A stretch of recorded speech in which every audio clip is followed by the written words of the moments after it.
Welcome, faraway friends, connoisseurs of dark fantasy and gothic fantasy in our case, the world over. You have found yourself in Darkeport, Curse of Strahd edition. Yeah. Welcome. Woohoo. So, little different table. Audrey was not feeling well today, so that is not a shapeshift Audrey over there. That is a moved Kenzie.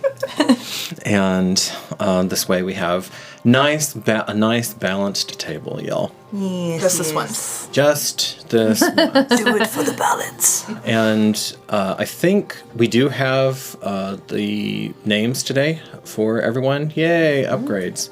But I still just, probably for the last time, I want to go around and just very briefly introduce these characters. Doesn't have to be as long as last time, just to kind of solidify that. And then I think after this session, we can probably dispense with that. Yeah. All right, Caitlin, you want to kick us off? Sure. I'm Caitlin, and I'm playing Farron Mock, who is a half-elf sorcerer and a generally disgruntled badass. Works. Justin, playing Durgan Oakenshield. He's our resident life cleric of the party, and I am going to do my best not to completely butcher the Scottish brogue. You're doing great. So far, so good. And I'm Artexia Silverfrond, and I'm a wood elf druid. She's noble, and she doesn't like good or bad. Okay, that's all I know. And I am probably gonna butcher many accents. Okay, so She's well traveled. I love her. well traveled. Her tagline is "You do you." And I'm Melissa. I'm going to be playing Gira of Clan Shikani. I'm also going to be butchering an accent that I'm still practicing. But we're gonna have some fun. So yeah. She's a fighter, nomad, outlander, and really good at lifting heavy things and doing simple tasks. So You always need one of them. We're the party that slays, starting with accent. party slays. Yeah, exactly. All right. And a quick half-elf, dwarf, full-blooded, Elf. ancient elf, and Half-orc. Sorry, yeah. So everybody can kind of visualize that. Just picture green. I will today. I'll do the recap, and after thinking about it, and this is all I'm springing this on them. I actually really do like doing the journals. I think it adds a nice flavor to it that we do it. So in the main table, Kenzie, we have. We alternate journals, usually only between two characters. I think at this table, I would just want to go around maybe and have different people write their journal entries, and then you can get perspectives on all these different characters. That'd be fun. It also helps as just a quick kind of factual summary as well, even if it's from that character's perspective. So next week, you okay kicking us off? Sure. Caitlin? Okay, thank you. Great. So when last we left our heroes, well, I guess they had, for all various reasons, and I will be playing Finny today, who is a halfling rogue, who was in Gira's company and had been her long time, I think, traveling companion. We are friends. Okay.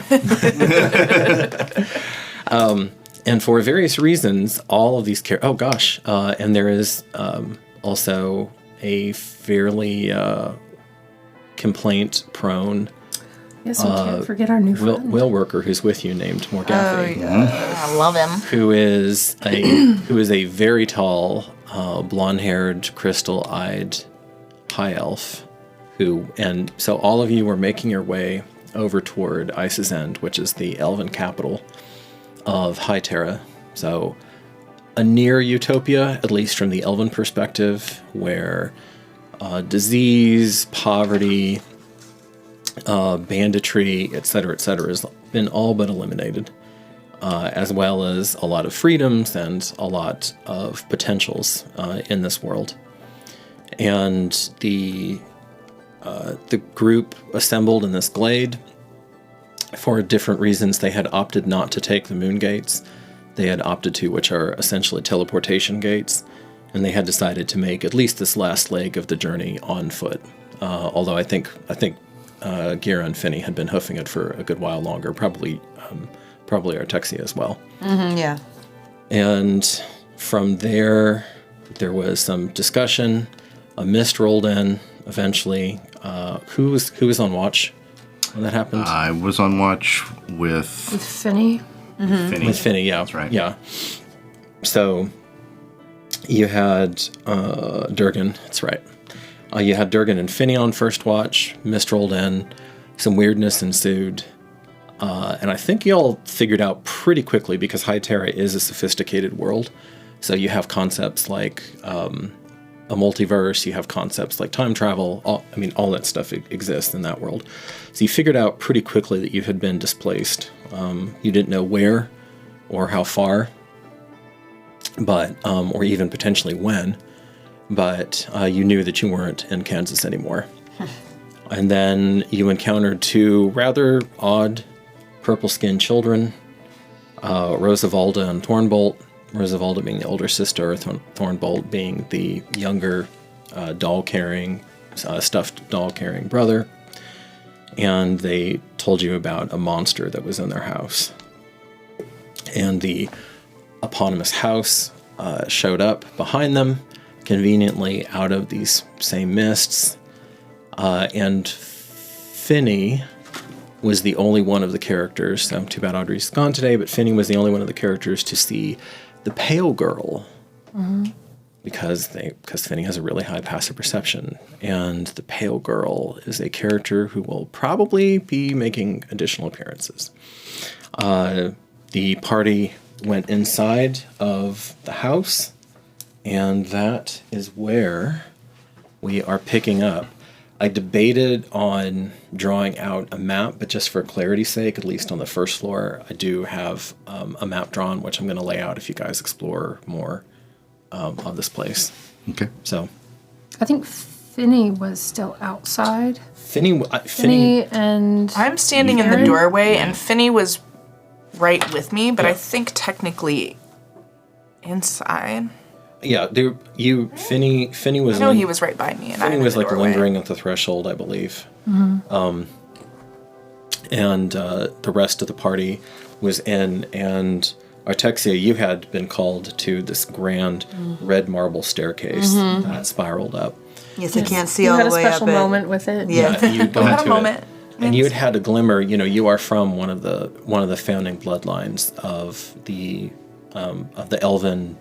Well, they don't call it an empire, but of the Elven Union of High Terra. Union. Yes. The Elven Union of High Terra. And so you, even though it's been many generations since the founders, you still have little glimmers of the site. And you had one of those moments, because you are particularly close to the Gaian energy, to the Great Mother, and you're open to that, those sorts of experiences. And when you put your slender hand down on this red marble staircase, you got a sense of enormity, and you heard this very insistent chant. He is the ancient, he is the land. He is the ancient, he is the land. He is the ancient, he is the land. And that's where we pick up. Great. No problem. Wow. What does your character do after receiving that? Oh man. Okay. That little psychic normal. Yes. Well, I definitely. I think last time I had mentioned that I had seen with the moon before, and I was like, Yes. "He's coming," and Yes. this confirms it for me. I feel a deep sense of dread within me whenever I touch it. Yes. Yeah. And so yeah. And make a note that if you are, and it may be a while, but make a note that if you are in the presence of the person that they're chanting about, I will tell you. All right. Because you feel his energy all around for a moment. You can see it very clearly as the layers of reality are peeled away, and you are guided by your sight with a capital S. Okay, does your character gasp? Yes. Like yes. outwardly? She probably doesn't yes. even know that. Right. She Yeah. just- She just Within pulls it. back. Yes. And Gira, you were the closest to her. I I'm believe, right? nearby. Yeah, The two of us were sort of Yeah. flanking. you were flanking each other. Okay, yeah. Did Morgathy enter the house, or he had gone in and he was kind of, as Morgathys do, he was kind of splitting the difference. So he's sitting between. He's not as far out as you, but he's also not going to be next to the doorway with the other two. He's got a little cushion on either side. Go figure. He's got a little cushion, so he's Go figure. He's hanging out by this black marble fireplace that's just through the foyer. had a sword above it, right? An entryway, and it has a long sword above it with this motif that you see in several different places of a yellow or golden windmill on a red field background. Because you had also seen that motif scattered in different places in that entry hallway as well, with all the portraits of the family members. So you know that you're in the Durst household, D-U-R-S-T, because some of them had names to them. Okay. The names are a little bit odd to your ear. You know, in High Terra you wouldn't hear things like Rosavalda and Thornbolt. Those would be little off kilter. Okay, I mean, we're not really an initiative, so it's basically just whoever wants to assert themselves go. Well, I want to quickly, I believe either someone had lit a torch, and I know Morgathi had some lights going in the house. He had conjured up some dancing lights. So Farron's just gonna gently send out her own dancing lights outside the house, so that I'm anticipating we're gonna need to move away from this area, but I'd like to be able to keep my eye out there because Finney did express to me Urgently what he had seen. And the children are still waiting out there, so I want to be able to see what's going on. They're on that sheltered stone portico. So they're like, if there was rain coming down, they would be sheltered, but it is technically still open air. And Finney is just inside the threshold, I'm going to say, and he's at this point, and he's squinting hard out into the mists. But you know that he's, at least according to him, he's lost sight of the pale girl. So you send it. How? Remind me, how far out do the dancing lights go? Okay. Let's see. It's 120 feet. It's a fair bit. That's what I had in my head. Okay. Oh, that's a lot. No, that's a fair pretty bit. far. I knew at least, so I knew I could get it out the house and closer to where they're Do at. you push it all that far? Yeah, Okay. because I'm more interested in where the kids are and where Finney is saying that he saw someone, which I believe was on the other side of the kids. It was like a fair distance. You start, because as a bonus action, you can impel these things to drift and to move a certain amount. Do you want to start sweeping through the area? Your initial search turns up nothing. You just have the sparkle of your dancing lights on this mist. Make a perception check. Not great. Let's see. 10. 10. Actually, that's high enough. And because you, what color? So, when you're monobending, when you're enacting sorcery, in kind of its raw form, these are not the precise movements of a mage, of a wizard with hermetic magic. Your own personality and even your own soul is always going to be expressed. So what color would your lights be? So this is a fun detail that I didn't get to get into last time about my character, but if you look closely, she actually has Sith red. long fingernails, very long nails, and on one hand they are red and on one hand they are black.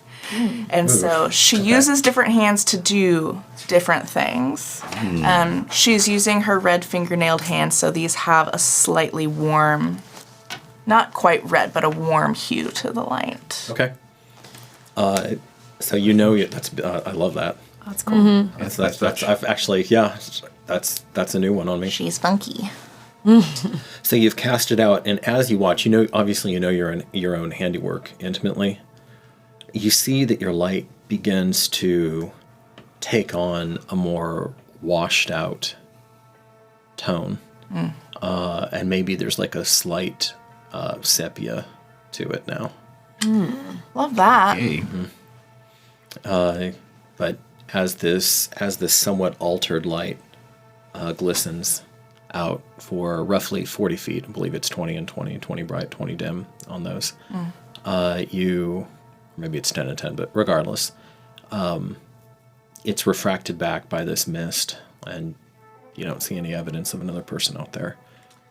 Well, I know what I saw. I do. Listen, I get it.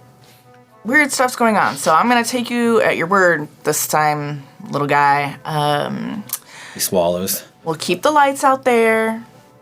We'll check back as often as we can and make sure we don't see any more creepy people. Cool. All right.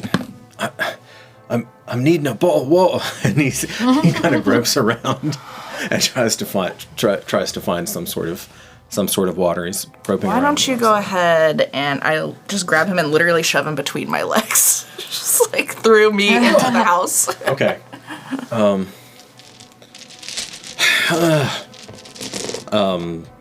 Looks like he might have a retort on his tongue, but he's still like too fixated on whatever may or may not be out there. Are you keeping? And then I'll jump to the folks inside. Are you keeping your the dancing lights stationary, or do you want to start? I'm gonna have them not necessarily side to side, but almost like rotating, so they're equidistant, but like circling the area. Okay.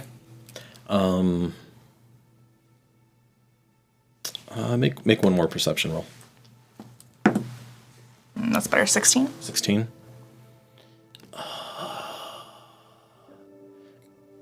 It's hard to say because the disorientation is real as you've been dealing with this.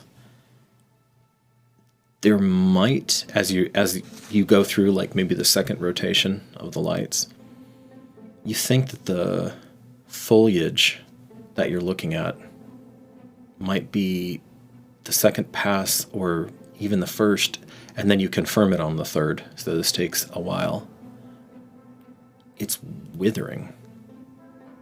And then it stops. And after that, and you see it's blasted, browned, wilted, right at the spot that Finny said That's great. she was at. I love that. Okay. Yay. Dying stuff.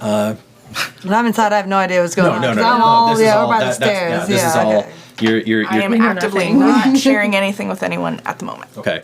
Presumably, at some point, y'all will put your heads together, as my dad would say, and swap info. But at this moment, yeah, that's going on. Okay, so she's so Artexia, who has, and we had decided you had like hair of them, like you were mooning. Silver, her. yeah. It was like collected moonlight. So that's striking, and it's a sign of nobility amongst like ancient nobility amongst your people. Mm-hmm. So she's kind of having a moment over there, and you see her in the grips of the sight. Are your characters familiar with that? You can just decide. I'm not going to make you roll. Or do you know about the sight? Are you familiar with the signs and symptoms are of a trance? I'm gonna say Gira knows of it. Okay. And has met people who have been able to use it. Maybe some of maybe you have like a tribe shaman or shamaness or something who's gifted with it. Okay.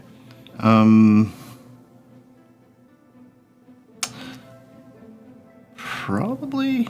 I don't know if he's necessarily ever seen anyone using it, but I don't know. If you want to roll, you can. If you're undecided. Doesn't know. Okay. Does he have proficiency in medicine by chance? No. I mean, because if you do, you would have. I'm going to say you've seen somebody. Life medicine. You've seen somebody who was having an epileptic seizure. he's good at it, but it's not proficient. Okay. Not a grand mal, a petite mal. Says it's not always shaking. Sometimes when you have an epileptic seizure, you just kind of stop moving. Yeah. But she obviously recoils. She did, like initially. Yeah. And then. No, but now and then I'm she just in a trance. Okay. Up to you. Well, I don't know that we want to go anywhere up or down without getting those kids back in here. I don't like the story that we were given. Not enough of one. It is still strange. And then she'll kind of turn to Artexia. Are you all right? I can't break the trance that I'm in. It's starting. Okay. To let go. So you're you're like, it's almost like you're waking up from a deep sleep. Okay. And from some other world, you hear Gira's, presumably deep deep voice kind of come into your ear from above you, from well above you. Yeah, she'll be getting closer, especially if she doesn't get a response. Okay. I'm starting to feel it come back. I think I just found out something very bad is about to happen. I just touched these stairs and I was overwhelmed with a chant. A chant. I don't want y'all to think that I'm crazy. Plus, we've just been taken away by the mist into some unknown land. If you're crazy, we're all crazy. I've heard from stories from my people many years that this could happen. From my heritage, obviously. I've never experienced it myself. He was chanting, what was it again? I was sitting here trying to remember what He is the ancient, he is the land. saying he is the ancient and he is the land. It just kept saying it over and over and over. I think that he's coming back. Would Gira know anything about who this is? Who this he is? Does that sound You familiar? can make a history check if you want. Maybe an 11. There are any number of vague myths and stories about an evil returning, but without more details, you don't really know. Well, it's not that I don't take you seriously, but I don't think it changes much of what we need to do. So the monster is an old man? I don't know if that is who is in this house right now. All I know is that it felt like a warning. And it felt like it was going to happen soon. I'm gonna, being that he's dwarven and whatnot, I'm gonna try to touch it myself and see if I get anything from it. It's just a cool, very well made, but of course not up to dwarven standards. Grand. Decently made. red marble Nothing really is. I'm assuming I can't hear this conversation from No. doorway. No. You can hear them speaking, like Right. they're talking. But not details. Yeah. Okay. Should we go up? No, I think we need to go talk to those kids one more time at least. What are they going to tell us? They're barely even saying anything, and they're just going. No, but I just think I'm being walked into a trap here, and I don't really want to do that. The problem is, of course, there's nowhere else to go except in the house. Are there any other doors on the floor that we're on before going up the stairs? Because there's a doorway we walked through, and then I checked one there room. were- there on were the some left. There are a off to the left number. and right, but- Yeah, there are a number of them. So it looks like the door that you peeked your head in was the man cave, as I think is how I described yeah. it. Right, all the animal heads, Like the it has hunting that- trophy room. Yeah, the hunting trophy room with some large stuffed wolves in there that looked a little weird. And you have several other doors on this map is switched around, but I'm just calling it north from my and your sanity. On what would be north on a typical map, because they made east to north on this map, and I'm just not doing that. I'm not doing it. It's confusing when Sorry, we're trying Chris to Perkins. describe it. Okay. Yeah, so you could go over there. Justin, why don't DC is going to be higher than it would normally be, but why don't you give me a history check and kind of see if you can guess at the architecture of this place, where things would have to be located for this to make sense. This is a History. So would this also include any dwarven thing? I assume this is not just the stone or whatever. No. Okay. So a normal history check is going to be a 17. 17? Okay. If you had to guess from the dimensions and the spacing of the doors and everything, you're probably looking at some sort of dining room and some sort of kitchen on the other side. You can't imagine that in this house the dining room and the kitchen are not going to be on the first floor, and that basically dominates the rest of it. And then there's one smaller, you're just looking at the door and, it looks like it's some sort of cloakroom or closet or, some sort of hallway linen situation. And that's kind of the first floor. It doesn't mean obviously things aren't there. It doesn't mean creatures aren't hiding, but Sure. you kind of like, given the dimensions of the house, that's kind of what it has to be. Okay. I'm gonna go talk to those kids. You're welcome to come or not. I'm gonna head back out Okay. to the front. Gira's gonna follow you. Artexia, since you had that, you're still in a slightly altered state of Yeah. consciousness. Give me a perception roll. Let's do this one. 10. 10. And then Oh, yeah, that's add right. your, because you have a pretty good perception. If she's staying by the 6, stairs, I'm not so leaving 16. her alone. Okay. Are you trying to herd Artexia away from the stairs and back toward the rest of the group, or are you content to just... I'm trying to think if Gira would think it's okay to touch someone who's in a trance with the sight. Definitely your call. You spot her- you She would spot be the situation. cautious about that, not knowing her. Okay, so you So stay there. she'll just stay nearby. Okay. So Take a step back towards the doorway so she can overhear whatever they're gonna ask the kids. okay, so you get closer to where Morgathi is then. You actually that Probably in the doorway between the hallway and the room with the staircase. go ahead. There's no door, is there? I'm gonna go ahead and put this down. Ooh, we have a map. I can see it. Now we'll know. Even though it's a little more. map. Even though it's a little more. Stickums. Yeah. Mm-hmm. So. Ooh. And there it goes.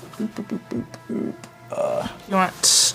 There's a Wait. Here, they'll just know that I have a book of Japanese death poems. Sometimes back you need there. death poems. You never know when you're know, going that still to kinda need fits some the Japanese death poem. different culture, Okay. but same vibe. So. No tails today. So you Tails. It's not are. official. No. We didn't do that. Unofficial. Here's the Tails. here's the portico. Oh, okay. Little steps up. Here's the hallway you came in. Here's the black marble fire case. Here's the huge so you would have been over here actually. Okay. Here's the huge red marble one that goes up. Here's where you poked your head in, and then these areas you haven't been in yet. Okay.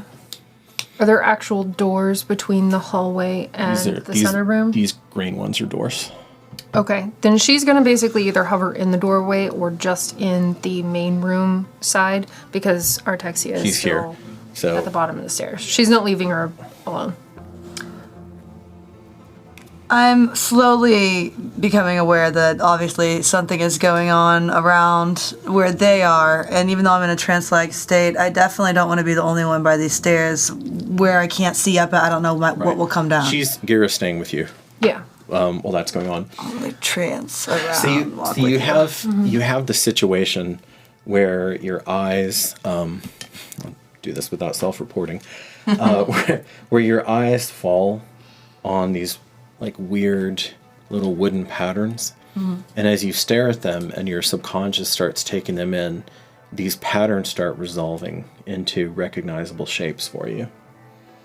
And there's some beautiful wood panels with these ornately sculpted images. And at first blush, Kenzie, you're looking at vines, flowers, nymphs, and satyrs, and it's this lovely kind of playfully sensual, scene, just easy. But your mind right now, which is in a different place, you start catching. You see in these weird spots serpents and skulls that have been woven into the design in a way that just kind of corrupts the entire tableau. Ominous. Okay, so you start coming to, and then you're going to start drifting back toward. Yes, yeah. I see her kind of taking a step away, and I'm like, I'm just gonna like float around with her basically in a trance, like stay until I wake up entirely. Okay. You decide when you do. Okay. Let me know you're like, oh, okay.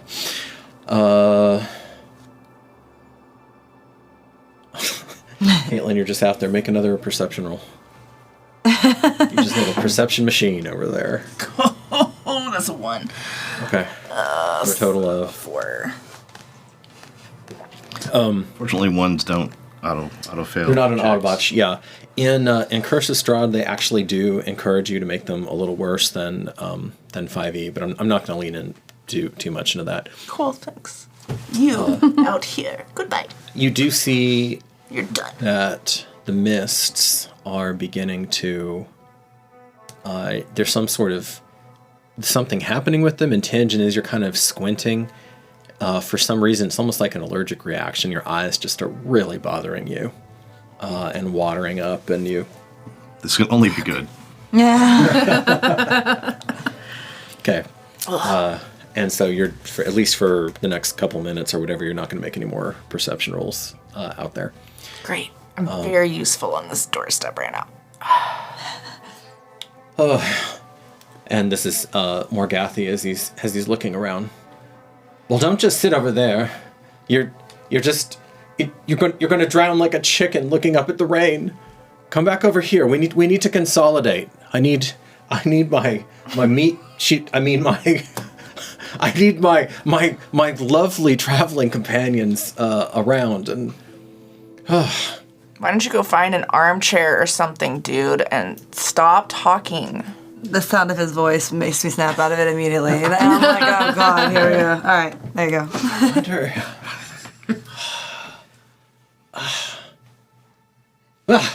and he snatches the longsword off the mantelpiece. Well, all right. Maybe a little bit reckless. Here, I'm going to see if my suspicions are correct about this thing. And he trundles into that foyer, into that rectangle foyer, and goes to a corner. Okay. Well, if he's still alive when we get back in the door, then Great. Okay, Durgan, you had gone back out to reunite with Farron, and you see her tearing up and having her eyes look red and irritated. okay. Hey, cool. Good stuff going on. Anything interesting in there? Oh, it's almost certainly a trap. I mean, duh. We figured that out the Kids, second it showed up. I need to have a conversation with you. Well, I'll do what I can. I think you need to come with us. Oh, we're not going into the house. Well, we can't protect you when you're out here. No, there's a monster in there. Yeah, well, there's probably something that's going to close in on out here, too. Yeah, I hate to tell you, kids, but there's also supposedly a monster behind you over there. And I like send my lights like over by that mist, like really suddenly to see if I could freak them out a little bit. Okay, I watch for that for a moment. Make an intimidation check against the children. If I'm gonna intimidate anybody, it's gonna be some kids. Great, we're the carrot and stick team. 19. Yay! Okay. Thornbolt, stop your blubbering now. It doesn't help anything. Don't you know? It's okay, Thornbolt. Come on, come with us. We'll take care of you. Come here. No, don't do it, Thorn. Come here. It's Don't do it. okay. She's not your It's friend. scary over there. Oh, it's so scary by those lights. Come here. Anyone who has 2 colors of nails is not your friend. I'm just very fashionable. And she wraps her arms around her brother. I'm gonna go ahead. I want to try to take it from the other end, Okay. where I'm basically trying to... Yeah, you would do that. I'm gonna pass. It's good cop, I'm gonna bad pass cop over there. the little Rosivalda and Thornbolt figurines. The little babies. I'd like to persuade Okay. to have them come back Was that inside. not persuasive? What do you tell them? We You can want much to tell be- these children. we can much better protect you inside. If you're out here by yourself, not only can we not protect you with our weapons and armor and the like, but I think you can help us. You know this house. I mean, you obviously been growing up here, yes? How long have you lived here? Our whole lives. I need you to show us around. Can you do that?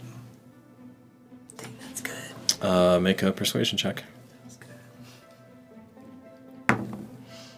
Oh, that's a 10. 10. Okay. She looks at you.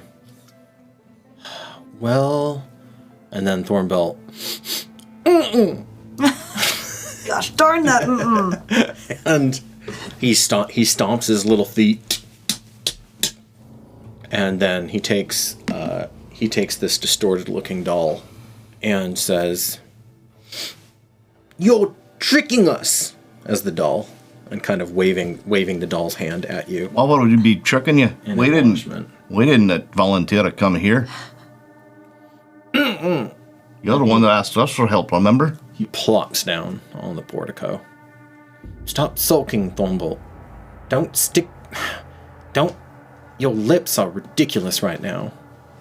As they're quivering and doing all kinds of things. Farron covers her mouth to use message and tells Durgan, "All right, I'll just snatch the big one, you snatch the little one, and we'll run them inside."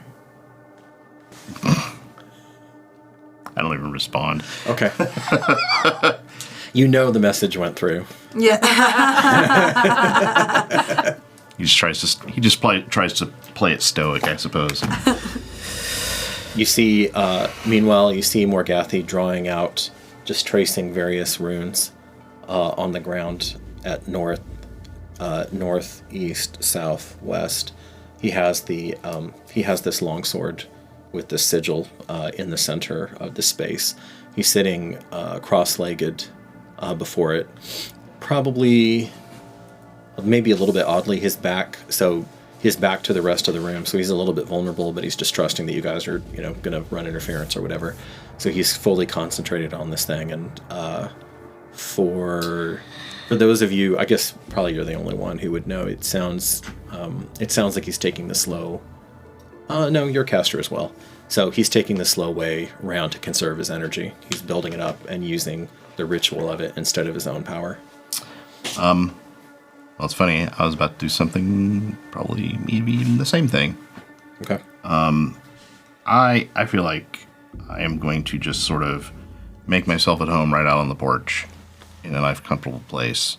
Okay. And I'm going to see if I can get us some answers. Am I not helping? I thought I was being very helpful. I'm going to see what I can see beyond. Well, that is a good idea, actually. And I'm gonna start down and start using a ritual for detect magic. Okay. So it's gonna take 10 minutes for me to. Okay. You start. What does that look like for him? He's like quietly praying. Yeah. Okay. And it may even take a little longer than 10 minutes because I'm not even sure how that would feel all of a sudden being in some place that he's not familiar with. So in the same way that Farron already kind of visually confirmed that something's amiss, as you reach for, would you think of him primarily as the Morning Lord or as Lathander? Both are valid, but it's slightly different. Right. Tenor. I hadn't thought about that one. I'd say for the moment, say Lathander. Okay. So a little bit more emphasis on some of the other aspects other than like the dawn and the beginning and on birth and all of that. Okay. So maybe illumination then. And you can, we can do a soft retcon on that if you want, obviously, as we're feeling these characters out. So as you reach out to Great Lathander, who is one of the, premier deities of Faerun, first off, the very first thing you feel, Justin, is just how far away he is. Until the very moment that your life force is extinguished, you will always have a soul deep connection to the Morning Lord. Nothing that you've ever heard of can sever that. Not even another god, not unless you renounce him of your own free will. But the distance that you have to ask for and reach for is vast. And it's not for several minutes into it that you even confirm that you can do this. Okay. Because there's this moment of, oh, gods. That actually answers a lot of questions all by itself. Okay. And then by the end of it, there is finally just this sluggish trickle of spiritual energy down that line of force between you and your deity. And then finally, when you're about to this is going to take hours, then there's a rush as though he sent it to you from dimensions and dimensions away, and it rushes in and then fills the container of your ritual. And then you can hear other people can't, but you can hear that second voice, and you can feel just a faint flicker of his presence in moving through your voice into the world of muscle and blood, into the prime material. Okay. So that'll be a bit, but that's the experience that you're having as that's going on. I have part of a journal entry now. Yes. There you go. If you want to kick us off on the journal entry, that's cool too. But okay.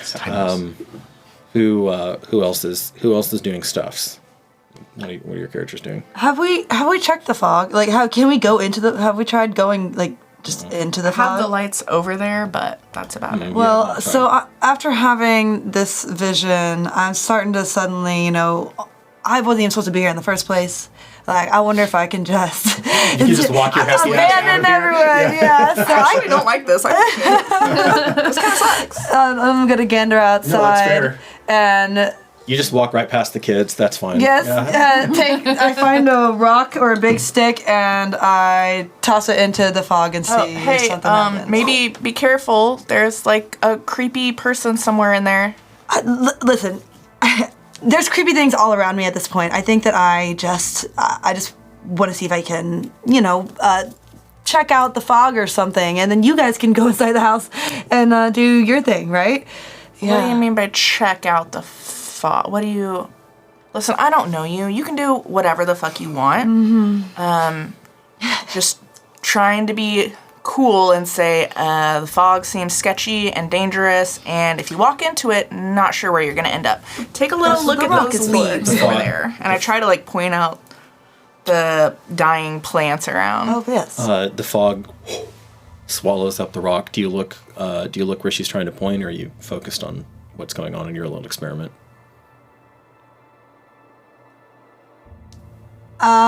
Focus on that for now. Okay. I heard her. Yeah. I'm But going you're gonna to finish yes. what you're doing Yeah. here. Okay. Yes. So you toss that through, and you're at thud like you about where you would think. Okay.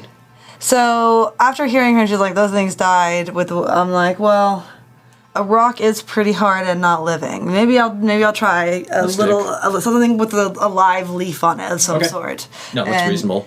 And I'm just gonna wave it in there to pull it out and see. Bring the lights right over so she can see really well what happens. That's good. Caitlin, look up for me. I think it's 10 feet bright and 10 feet dim with dancing lights, I believe. That sounds right. Or you can consolidate into a single figure, Yes. right? Yes. And then that single figure is 20 and 20? Mm-hmm. Okay, that's where I was getting that. All right. But if it's just the one, it's 10 feet. Yeah. And you have 4 dancing lights right now, and you're keeping them as 4 distinct Yeah, things right because now. I had them kind of circling, but I'm bringing one over right where she is. Too. Okay. And you have to keep the group somewhat close together as well. Okay. As part of that. Okay, so as this light comes in, and it is a little helpful, even though you have you can see in the dark, but you can only see in black and white and gray Right. if there's no light. So now you're really paying attention, and this close to it, and with that scrutiny, Kenzie, you don't have to make a roll. You see that the colors in the fog are washed out. There's a bad sepia tinge to it that's unnatural. So you run it through, you bring it back in. It doesn't look any the worse for wear, but there is as you bring it close in, and again, you're very used to the natural world's rhythms and the scents and the sensations and how it should be. So I'm not gonna have you make a roll for this. It just what's clinging to the small little the small little twig or whatever that you were using with the leaves on it. It smells wrong. There's a sharpness to it that's not correct. All right. Well, that idea's out. Okay. I'm not going to go into the fog. I suppose I can. Okay, well, glad you came up with that great idea. I'll go around to the back. I want to get out of here. So I start to make my way around to the back of the house. Is there a fence of any sort? Not that you see, and you can as you're making your way around, Gira, are you staying with her, or are you staying kind of with the rest of the group in that portico area? Portico hallway. Morgathy was still in the... He was still in the hallway. He was still in the hallway/foyer, yeah. The little hallway or the one with the staircase and the fireplace? He's like where this X is. Oh, okay. If he's back in there, then yeah, Gira will go. Basically, she's like, I am protection and defense for magic people. Okay, like so they do their magic thing, and Gira's like, I watch their back. I hit them. So yeah, if she sees one of them Hey, don't go going too far off, now. Finny yells out as he sees you disappear around the corner. then Gira will like go want my help? outside and hop over the portico, and then like I guess there's a little like railing or something. No, that's just a step up. Oh, okay. Then she'll go around. If she Okay. sees somebody sneaking off by themselves, just checking things out, then yeah, she'll go. Yeah, Artexia just looks kind of. I mean, you're not prowling around. You're just walking normally. Okay. You want my help? Finny? Finny screams at you. Yes, your eyes are sharp. Keep an eye out. Oi! So he runs out. So you have half and half. Okay, so these so Artexia, Gira, and Finny walk around the house, and you get to see there are on what I'm going to call. So I'm calling me north. Okay. As far as that orientation goes. So as you come around to this kind of would that be the western side? Yeah. As you come around to this western side, it's just a long shot down. You don't see any windows at all on that side. But it does look pretty well kept. Like the bricks, in fact, surprisingly well kept. You continue along. You confirm that there's a chimney on that side too. That looks like it. And they did a really good job with this house architecturally. So it looks like where the fireplace was at. It looks like that's where the chimney's placed. Makes sense. You go all the way around here. And I believe those were red velvet curtains. I'm gonna say yeah.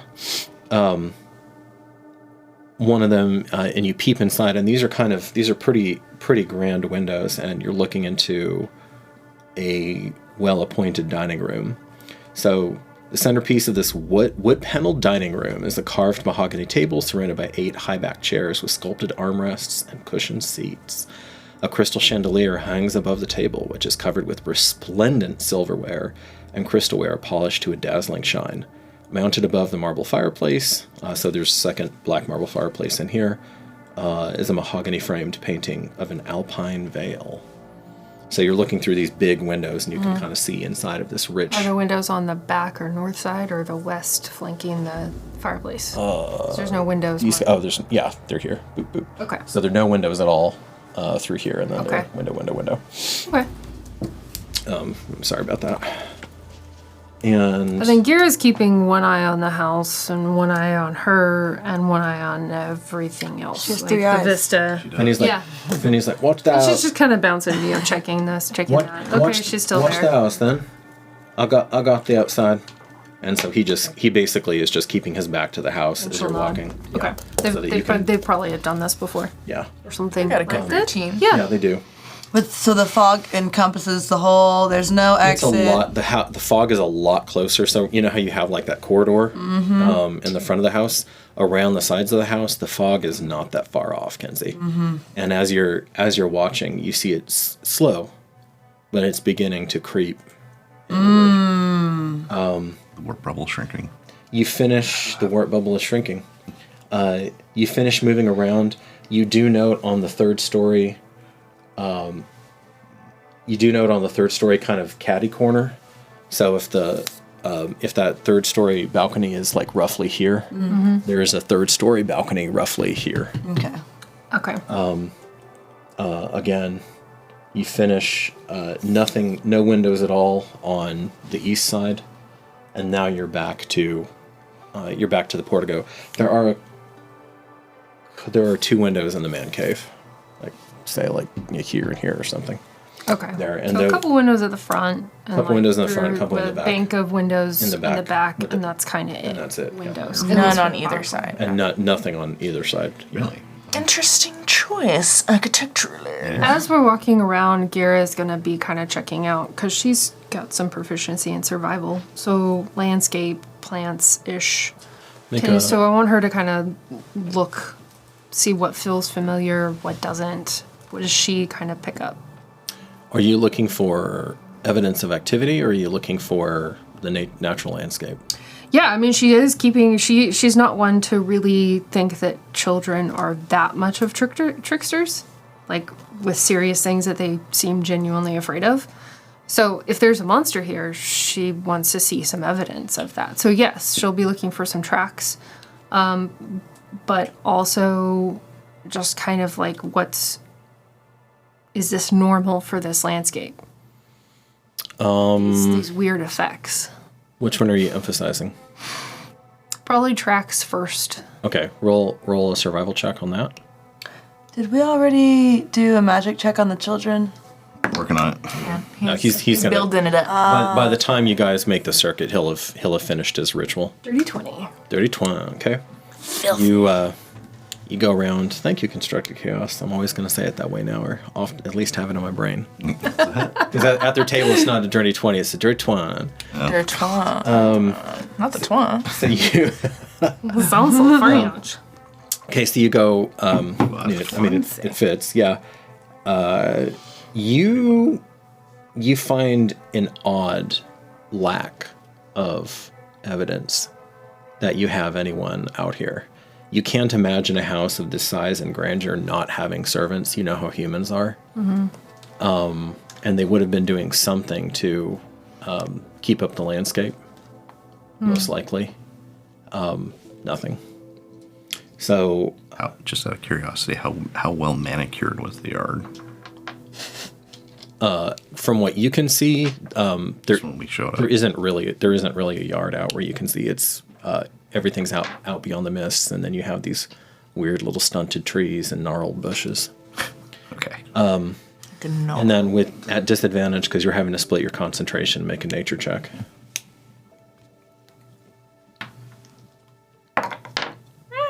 It escapes. It does. Can I reroll that?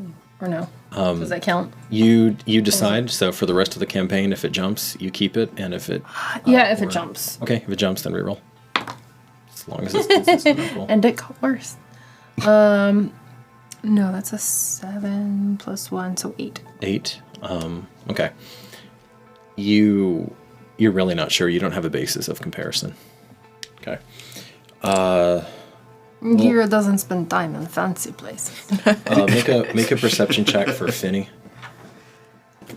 Make a perception check for Finny. She's looking for water damage because this is a nice place. Maybe we move it. Resale value 16 very plus high. Very high in this neighborhood. Okay. Very safe. Good schools. Not another. And he stops as you're around, almost back around that front corner.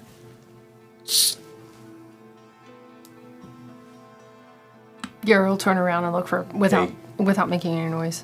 He Or points. saying anything at least. Artexia, do you want to look too? Where the yes. looking? Oh yeah, so I've already, there's nothing else to look at this point. We've looked at everything, so yes. Okay. Both of y'all make a perception check then.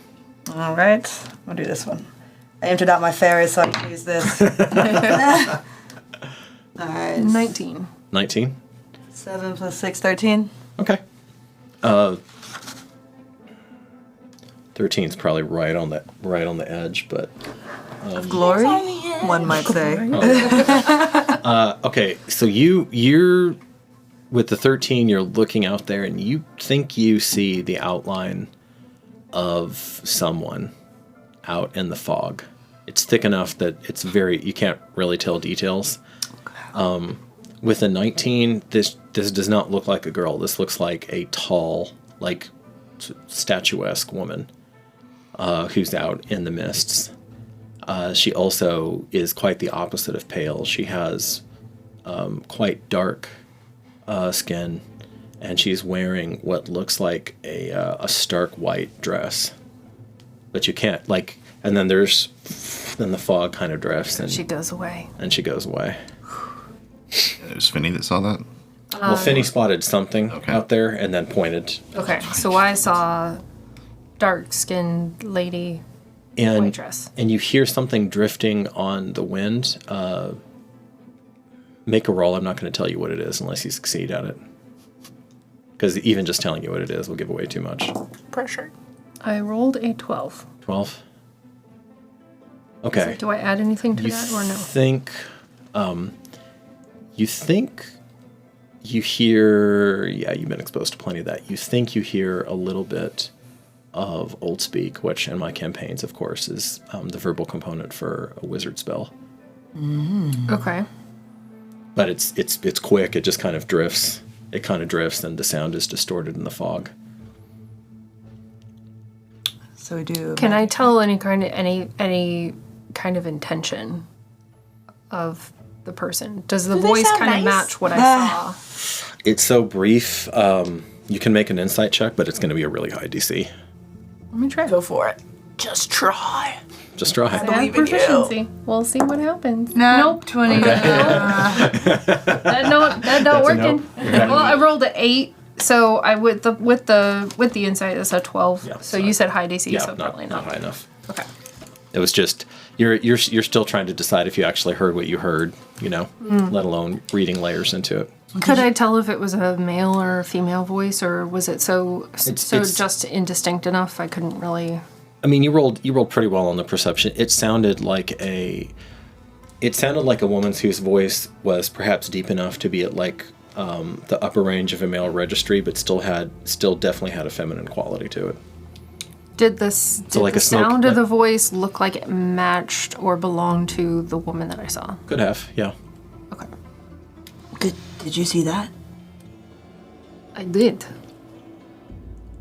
What did you see? I'll tell you. I'll tell you. Dark-skinned woman, pale dress, and Yeah. I think she's speaking a spell. Yeah. I just saw a girl. That's hard. Come on now. Come on. And he Definitely not. he tugs at you to come on, girl. And he's trying to get you around the corner Yeah, in a we'll way. go. Okay. Yeah. I'll let him. So you see, It's time to go. you see Finney's little legs hustling him, and he almost runs back to y'all. Okay, while that's going on, I actually had to look this up before. Justin, you're in luck. So, detect. Oh no! That was detect good and evil, which is not really. You're not in luck. Which is not really detect good and evil. It's detect celestial fiend, fae. Oh, that's no. Blah blah blah blah blah. That's it. I don't think that's ritual either. That is a misnamed spell. So You said you were doing detect magic. yeah, no, Yes. he's being a little detect magic. Yep. And I'm just going to read this out loud for all of our edifications. So you're concentrating now. You're having to hold psychic space for it, up to 10 minutes. For the duration, you sense the presence of magic within 30 feet of you. If you sense magic in this way, you can use your action to see a faint. So you have to use your action. It's not passive anymore, like in other editions. You can use your action to see a faint aura around any visible creature or object in the area that bears magic, and you learn its school of magic, if any. Spell can penetrate most barriers, but it's blocked by 1 foot of stone, 1 inch of common metal, a thin sheet of lead, or 3 feet of wood or dirt. So some of the thicker portions of the house you're not going to be able to penetrate very far into. Right.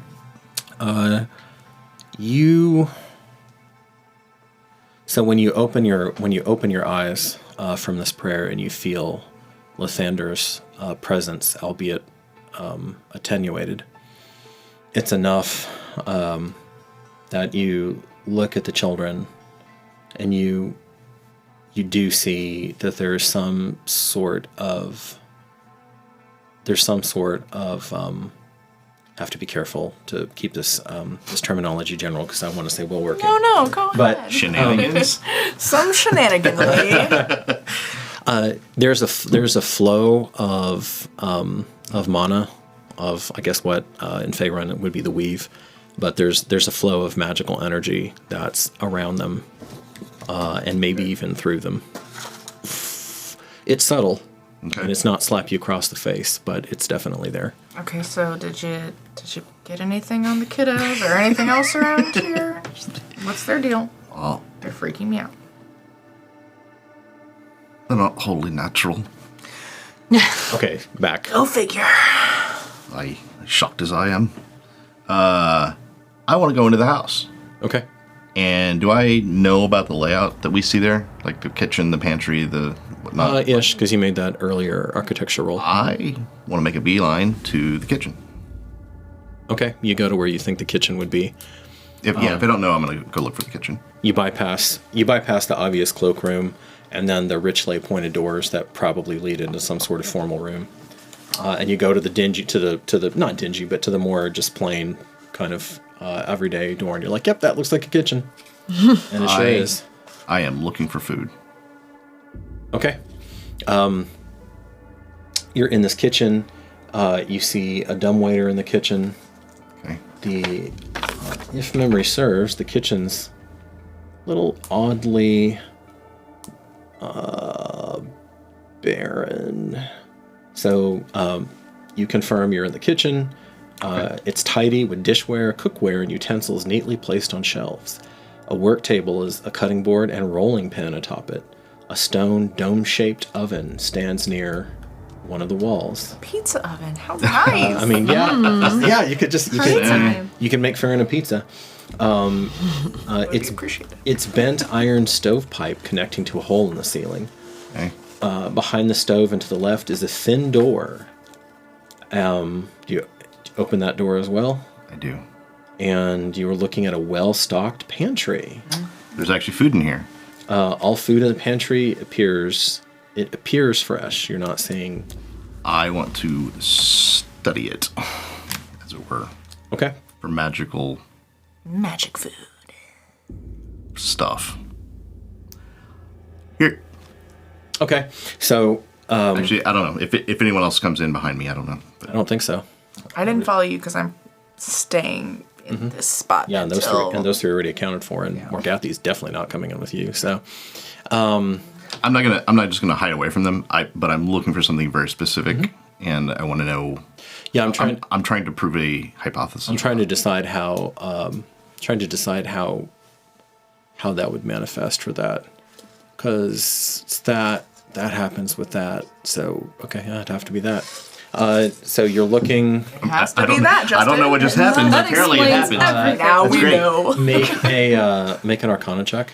Oh boy! All right. Probably a 10. That was a 10. Okay. No. Nope. That's a 7. 7. You're not really sure what you're looking at, other than to say that there is again some sort of magical effect, either in or through, the waxed wheel of cheese, the smoked pheasant, the flour, the pheasant, that sort of thing, the salted fish, etc. Man, what do you do? the pizza ingredients. You're coming up on your 10 minutes. You're not there yet, but. Is there anything anywhere else you want to go to while this is going? While you still have the juice? Farron. Okay, I come out if I need to get her she's not attention. going to hear you in the pantry. So you get back to the hall and you hear him shout your name. What's up? I need you to look at something for me. All right, Morgie guy, come here. Oh, fuck's sake! You don't have to do anything. Just stand in this doorway and keep an eye out there, okay? Give me 3 minutes. You have done nothing but play with your new sword, so And hang while out. I'm waiting for her, I'm kind of looking around at the rest of the I have house, important information. She's already walking away. Okay. and I see sort of a similar thing going on in sort of the rest of the house, it seems like. Not everything. Not everything. No. Okay. No. Okay. What's going on? Find some magic? I need you to look at the food. Happily.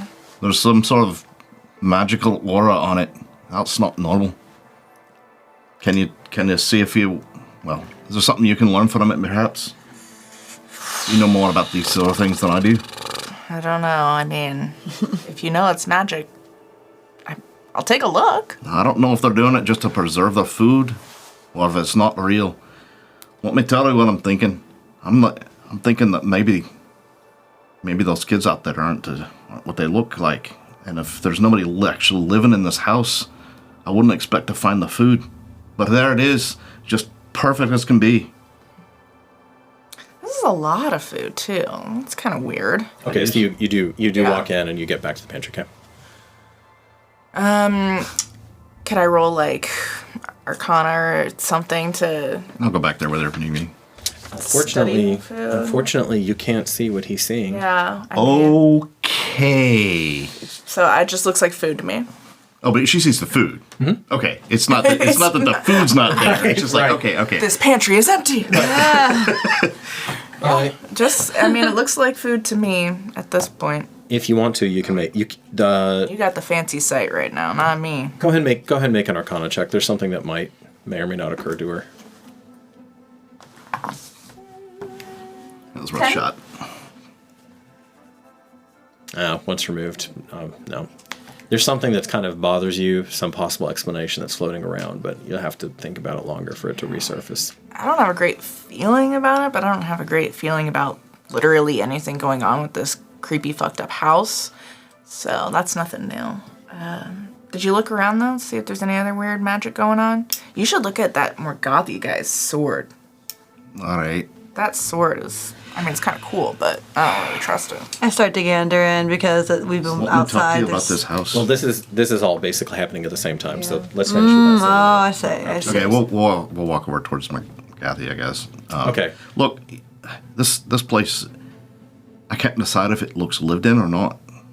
It's pretty pristine, but why would there be a ton of food? Okay, so you guys are back now. Oh, but it's not like. Yeah, it looks lived in, but it looks, I don't know, staged somehow, don't you think? I've been getting trap vibes this entire time. This is not feeling good to me. This is feeling pretty creepy. And the fact that I don't trust these kids, there's some kind of creepy person in the mist, all the stuff outside in the mist is, I don't know, wilting, dying. My lights don't even look right. You've seen them before. That's not even the right color. And now, just to answer your The question, mist has crept in a little closer to the house. there's magic flowing through those kids, not just around them.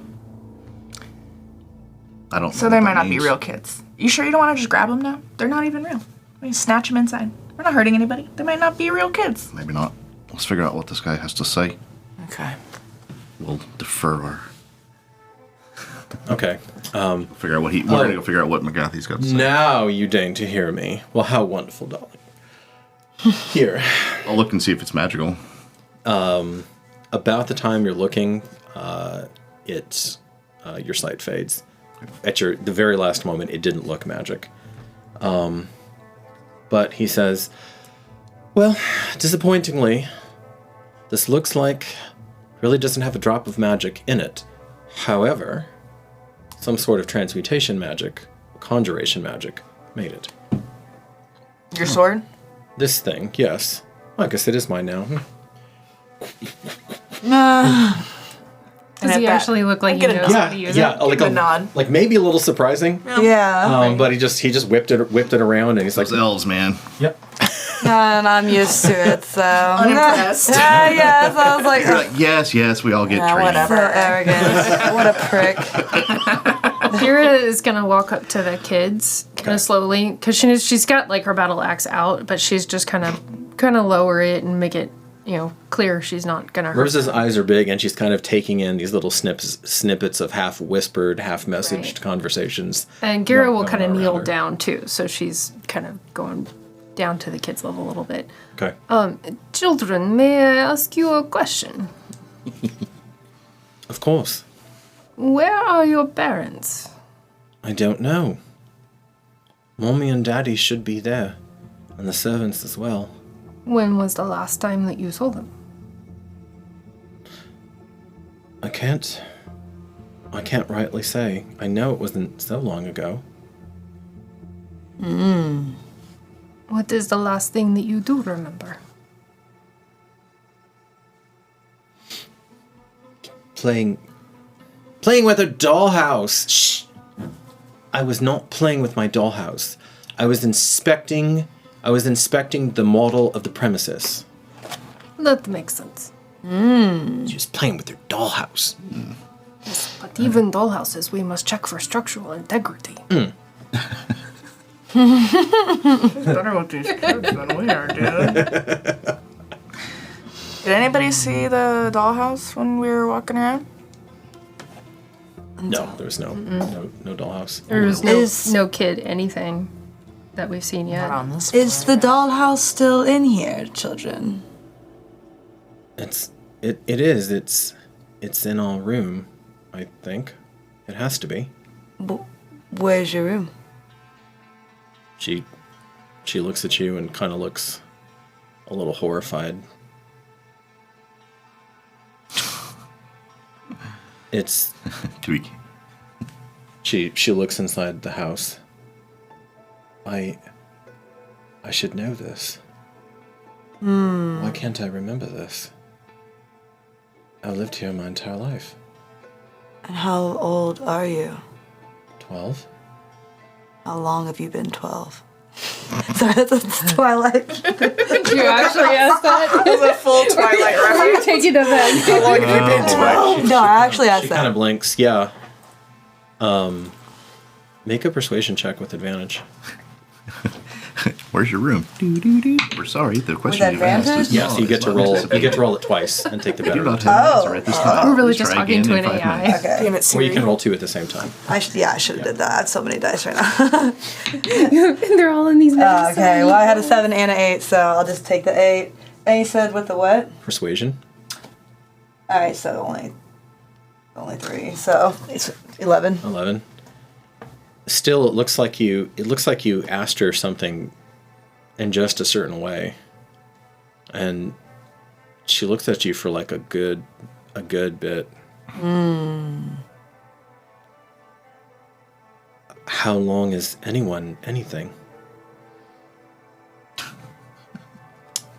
I start Even like Gira is gonna smacking be- Durgan a little bit. I'm like, Do we hear that? Yeah, we're all right there because Yeah, they're right everybody- outside 12-year-old is and we throwing had gone philosophy somewhere. Got it, okay. back at us. Well, We're right that's- there. Yeah, where's the everybody's- P-Plays? Yeah. Everybody's there. Yeah, pretty much at the front. Yeah, pretty much. That's fair. I just wanted The portico or to assume the hallway. anything bad there. Yeah, boy, that's a captivating conversation being had. Only a bit. Well then, And the kind of your eyes, as you have, just a little glimmer of intuition compared to the deluge that hit you earlier, but you're still kind of there. Your eyes are drawn to this peculiar little doll that he has. And I'm gonna pass this around to you again because it's been 2 Yeah. weeks since you got to see it in real life, and I just want you to look at his little misshapen doll. Okay. and you there?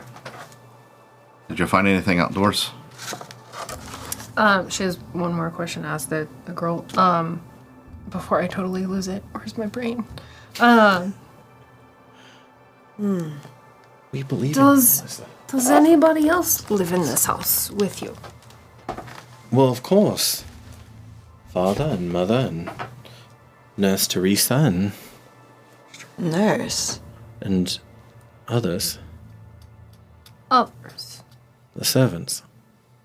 And sometimes Father's friends come. Mother doesn't really have friends, I don't think. I don't know if she wants them. Where are all of these people? They must have run out because there's a monster. That doll you have there is quite interesting. Well, now I wasn't going to take it from you. And then he goes behind his sister and he's still clinging to the doll. Thornbolt, don't be a blockhead. I'm not! You need to go.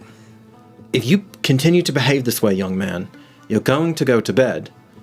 I'm not sleepy! I don't know. He so looks good. sleepy. You should go to bed. I think you're gonna find the bedroom. And then he kind of bumps. Morgathi actually chuckles at that, Durgan. And Thornbolt actually does the young child thing of like bumping his head into the other person, when they're tired, and just kind of starts pushing on her and leaning on her. Quit it. He's totally tired. Oh, that's cute. I think that I'm going to go ahead and start walking up the stairs. The dollhouse and all of this isn't sitting right, and the fact that they don't know where their bedroom is, I think I just want to take a bit more of a trip up the stairs for a second. So I'm gonna light some fire. Oh. We'll come with you. Just a minute. Your flame, it comes to you, but you see it's tinged. Or whatever we're using, I guess. It's singed. No, to make it accessible, we'll just use time. Okay. Use normal time. But you see it's tinged with a sickly green to it. Which is normally green, but I'm... But it's sick. Oh, that's right. You did. Those Okay, are so you have like a yellow lush green. Yeah. So I'll say, yeah. There's like almost like there's some sort of poison element to it, or something that's in there. I almost want to like shake it off, Yeah. but yeah, and put it out. Is there any like torches or anything on? There are plenty of wall? lamp. Yeah, there are plenty of oil lamps spaced throughout this richly appointed house. You want to reach up. How tall is your character? She's like 5'2". 5'2", yeah. So you have to stand on tippy toe to get it. I'm gonna And turn then on. you want to take one of them down. Yeah, I'm gonna take one and hold it with me as I'm going. You can light it with your own flame if you want. Yes, yeah, I'll light it. Light the wick. Okay. Durgan, were you going to ask Gira something? What did you see outside? Is that? Gira will kind of, because I don't want to like go back and forth between the kids. And children, do you have anywhere else safe to go to? I think this is the safest we can. I think this is the only point that's between. I think this is between the worlds. I think this is as safe as we can be. And now you can definitely see the mists Between worlds. closing in. Because remember, you had like the hallway, and so the back end of that is closing in noticeably. Yeah, Gira will kind of look over at the fog. Well, I don't know. Who's seeing that? All of you. Oh, okay. Yeah. Well, I move all my light into like the last little space that's open, trying to see out. Gira just gets up, kind of gets her axe ready. Okay, we'll kill monster now. Then she'll start walking towards the house. I like that And then you were idea. asking. Thank the gods. So she'll go in, just inside the house, past whoever's standing in the I'm doorway. following you. And she'll announce to whoever's there. I think she's got the right of it. The stairs. I agree this is trap. But best way to deal with trap is to walk into it knowing it is trap. Well, Morgathi says. All right. She whips out her Crossbow. crossbow off her back. Morgathi says, "Well, just one second. Let me see if I can burn this. The fog is closing in. Let me see if I can burn this fog. Good luck. Creo ignum." And he sent a sizzling flame bolt into it, but it did the same thing that it did with the rock, where it yields to it, and then swallows it up. It's gone almost as soon as he Pats fires him it. on the shoulder. Good try. all right. To the stairs that is.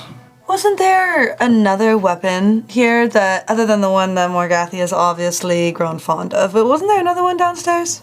A shield, right? Not a weapon. It looked like there might have been some weapons inside of the hunting lodge room, if you wanted to go in there, or you can go up the stairs. Yeah, Gira will kind of mention that. In trophy room.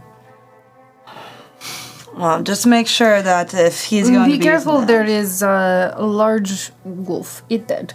It won't hurt. Oh. Forget it. I'm going to start going up the stairs. Okay. I bring my lights in and have them making their circle around the perimeter of the house now instead, because I see the fog is encroaching You were anyway, asking so it's just going to go question. around the outside of the house. If you don't start moving upstairs with her, I It's will. not too big that I can't do that, is it? No, I'll go. Have it here. Probably even squeeze past whoever's up front. Be within 20 feet Leading? of the lights. 120 feet. I think you can, but once it's out of once it's out of sight...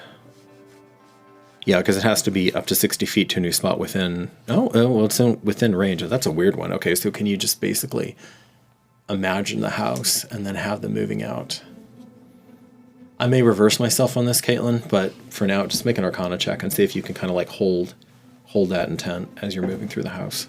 10. You feel like you're gonna ram the lights into some of these corners as you're moving around, and you start to get just slightly disoriented moving it. So do you want to pull the lights to you now, or just let them go? I just let them go for now, because we have light inside. Yeah, you do. So. Okay, so you have lit one of the oil lamps. It feels about halfway full, so you've got several hours on this puppy. Does anybody else does anybody else want to have a light source? I'm actually gonna have my shield and my weapon ready. Okay. Going up Same. the stairs. And all of us can see except for, who was it that doesn't have? Finny can't see. And you can. So So Finny, as long as he sticks close to you. so Finny grabs, Finny's like, A light source. Of Actually, some if there's another torch, I'll just it's a oil lamp. prestidigitation light. I can light you any light source with that. So I'll light one up for Finny and hand yeah, it. there are plenty of these oil lamps that are spaced throughout the I'll house. snatch one and light it for him and Okay. just hand it Oh. over. Thank you, miss. He takes it, so now he has one of the oil lamps. Okay. Great. So as our heroes go through, let's see, that's 6. Yeah, that's all in that set. Okay. You hit the stairs, you begin to go up, and that is where we will take our where we'll go to intermission. Yep. All right, friends, faraway friends, we have gone into the Durst Manor. What awaits them as they go deeper into what is no doubt going to be a pleasant and easy experience. There's a hot tub at a Gonna be party. a nice pizza oven. We will, made pizza. we'll see you in just a few. Thank you so much.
Eldritch Foundry is evolving.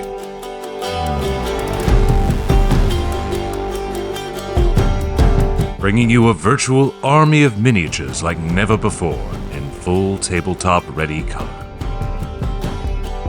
Paint your miniatures in our upgraded creation tool, then bring them to life in stunning one-to-one detail as 3D printed miniature masterpieces. With complete control over your digital color scheme, you can point and click for simple color fills or go all in on highlights, shading, brush techniques, and more. Create epic heroes and madness-touched monsters that are truly yours. Miniatures are 3D printed in perfect color detail using a new PolyJet 3D printing process, giving you unique, bespoke models ready to delve into any dungeon as part of your next campaign. Everything from one-off player characters to dungeon mobs and boss-level monsters that will make every player in your group jealous. But that's not all. You can take things fully digital and export into leading VTT platforms such as Tailspire and Roll20 to take your games and your custom miniatures wherever you want. Join the adventure of a lifetime. Back our campaign today to help us bring this stunning revolution in custom miniature design to reality. With Eldritch Foundry, full-color 3D design and printing.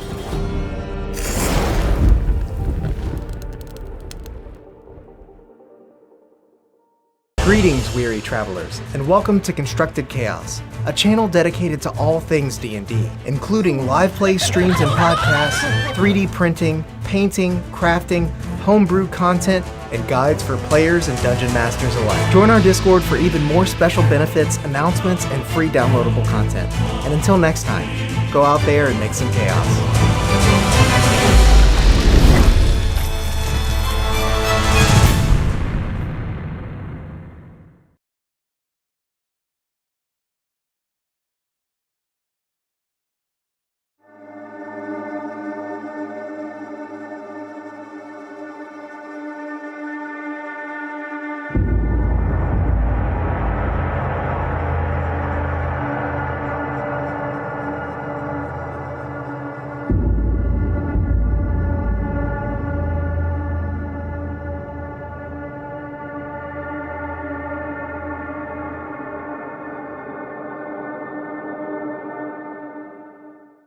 And we're back. Faraway friends, welcome. You have returned once more, and I realized that we have gotten this whole ways, and we have not had a candle of tale lit.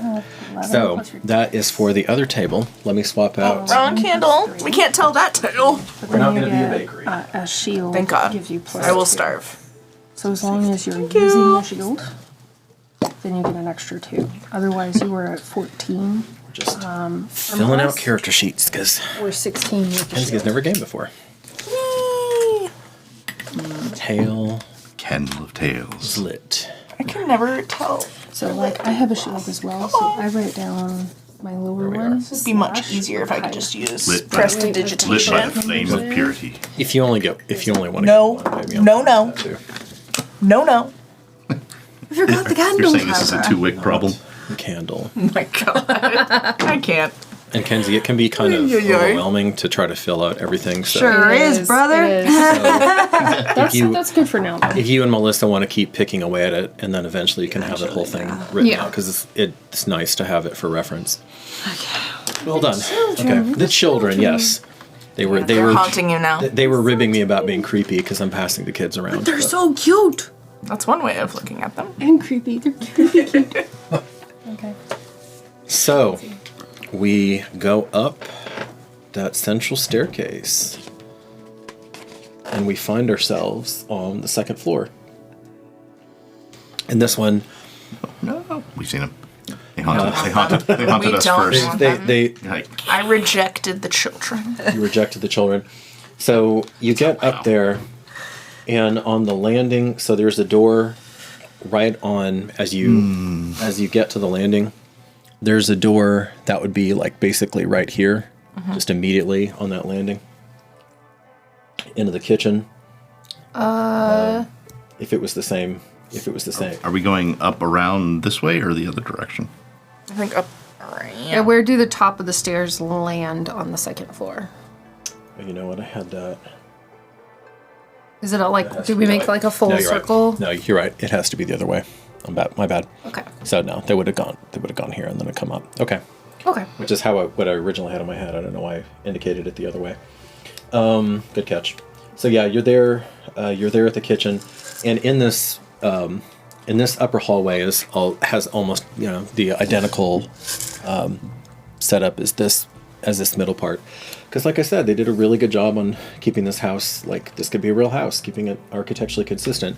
So you have the black marble fireplace at the far end over here, boop, and presumably the chimney goes up. You see 4.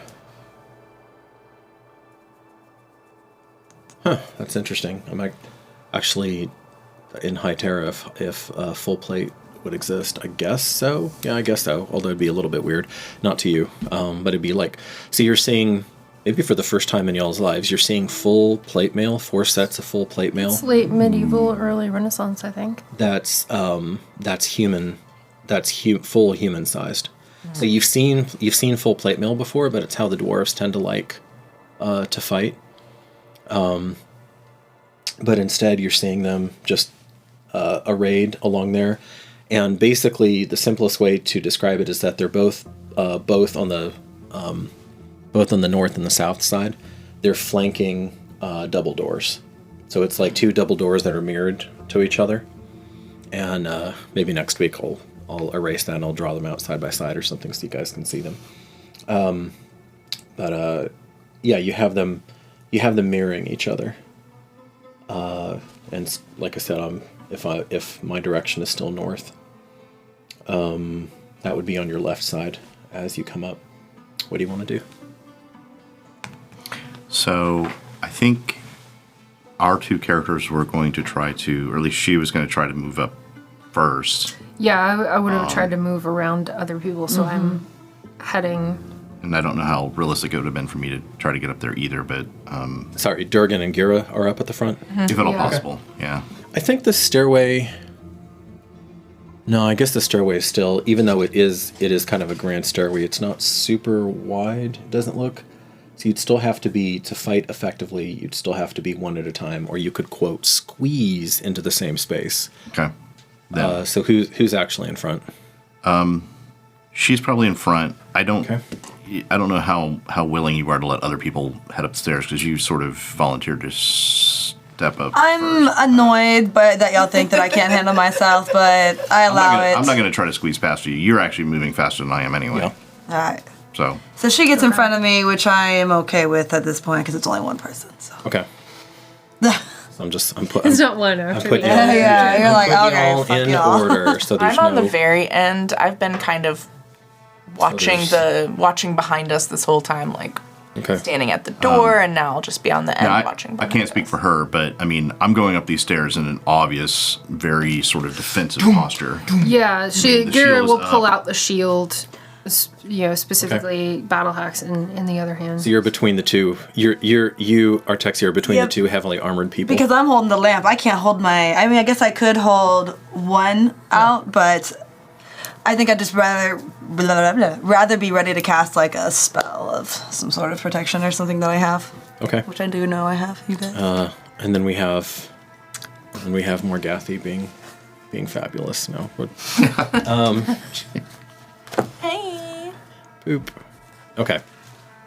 So we have that as you're going up the stairs. You get up there. On the far end, so hanging over the black marble mantelpiece, you see a large wood-framed portrait of the Durst family. Interesting. And you know from below, I'm going to say, that they've been labeled. So you see, this is the first time, though, that you're seeing a good... maybe you would have seen them downstairs, but now you're connecting it. Because you see all of them together. That makes sense.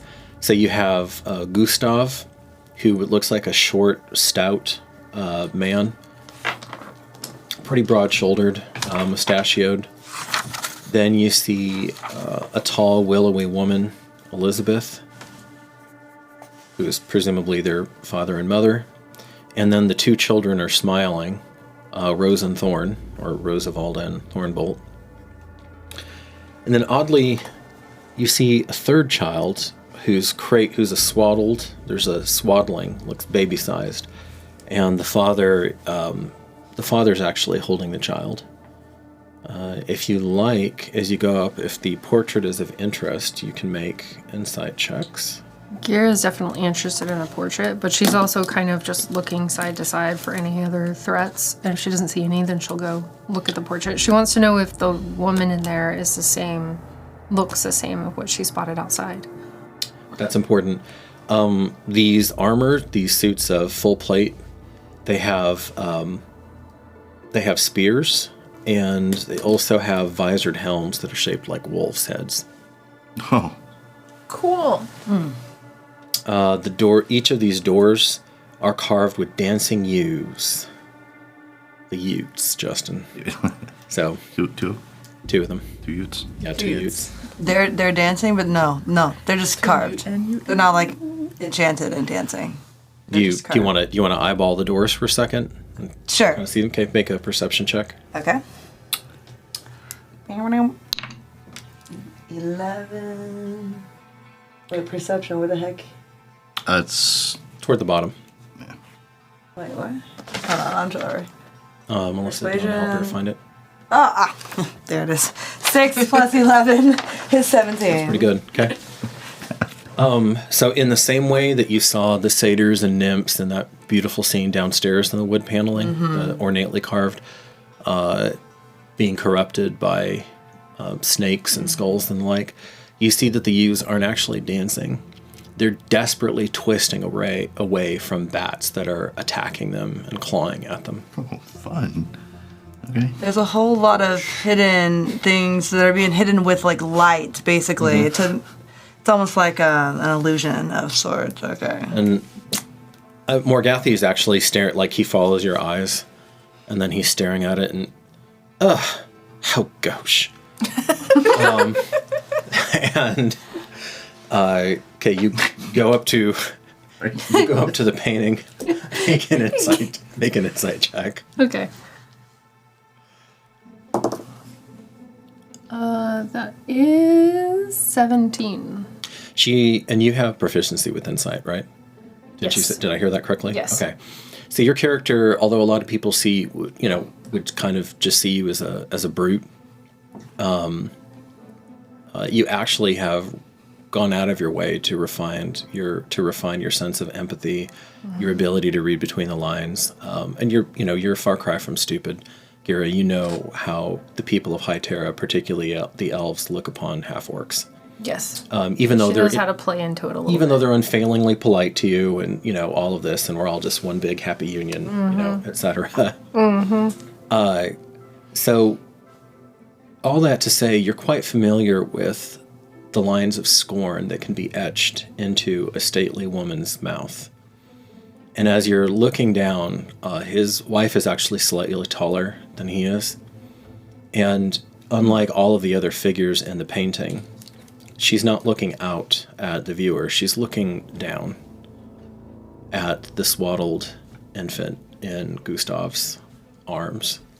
And you see that there is a subtle but unmistakable angle of something approaching disgust and certainly scorn.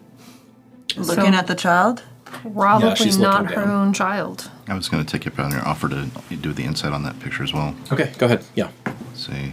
Yeah, that is a 14. You don't catch all of that, but you catch that she doesn't look happy. Do the kids look like they did outside, or do they look more? Does everyone look more normal? They look a little bit more normal. Yeah, they don't have the weird purple skin, but it might be an artistic choice of the family. But the colors again look almost like they're painted underwater or something. I mean, the colors are just slightly distorted and also muted compared to what a like thing would be in, like, say, Artexia, in the seat of your houses, of your noble houses. they also have, splendid artistry there. A lot of it's magic, so a lot of it would be like floating holograms and lights, honestly. But of the two-dimensional stuff that people do paint, the colors are vivid. They're bold. And these are just all reduced and all washed out. I want Can to I also do investigate the suits of armor? Just tapping them. Okay, I'll get to I you. was gonna say, can I also do the perception or the insight check on the? Oh, yeah, go ahead. We're just staring at this painting. Fuck, what do I do with that? Wrap up the Do you paint. want it, so it's your Yeah. decision as long as you keep it consistent. So do you want to count those count? Your choice. Yeah, I'm gonna say it counts. Okay. All right. Yeah. All right. Okay. What is that? Well, it's on 18. Oh, it's so. okay. That's cool. No, that's fine. You catch everything that so what does that run your insight to? Oh, yeah, that's right. Insight +4, so 22. That's pretty damn good. She really gets. So you catch everything that Gira caught,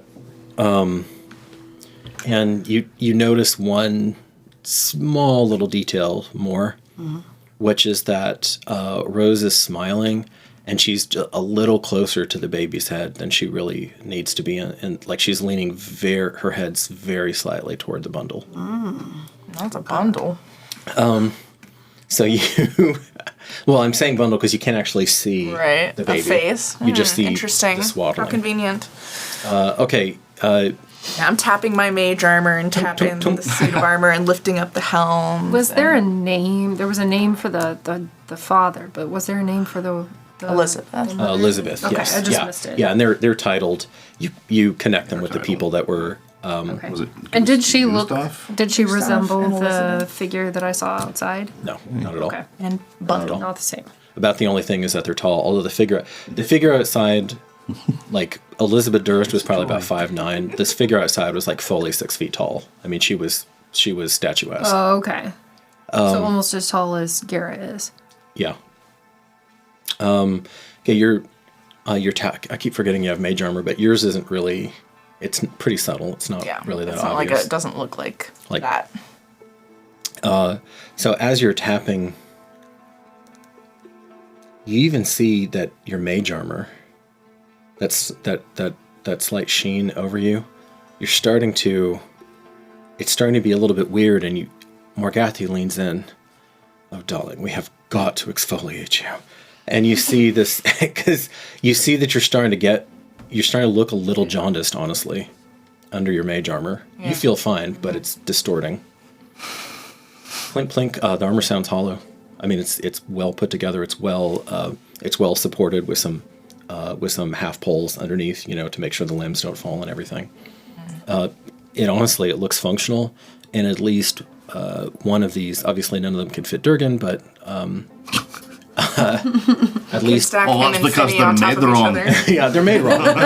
Well, again, in High Terra, the only people who, as a culture, make full plate mail would be dwarves. You could have one-offs for individuals, but 95% of the plate mail is for dwarves.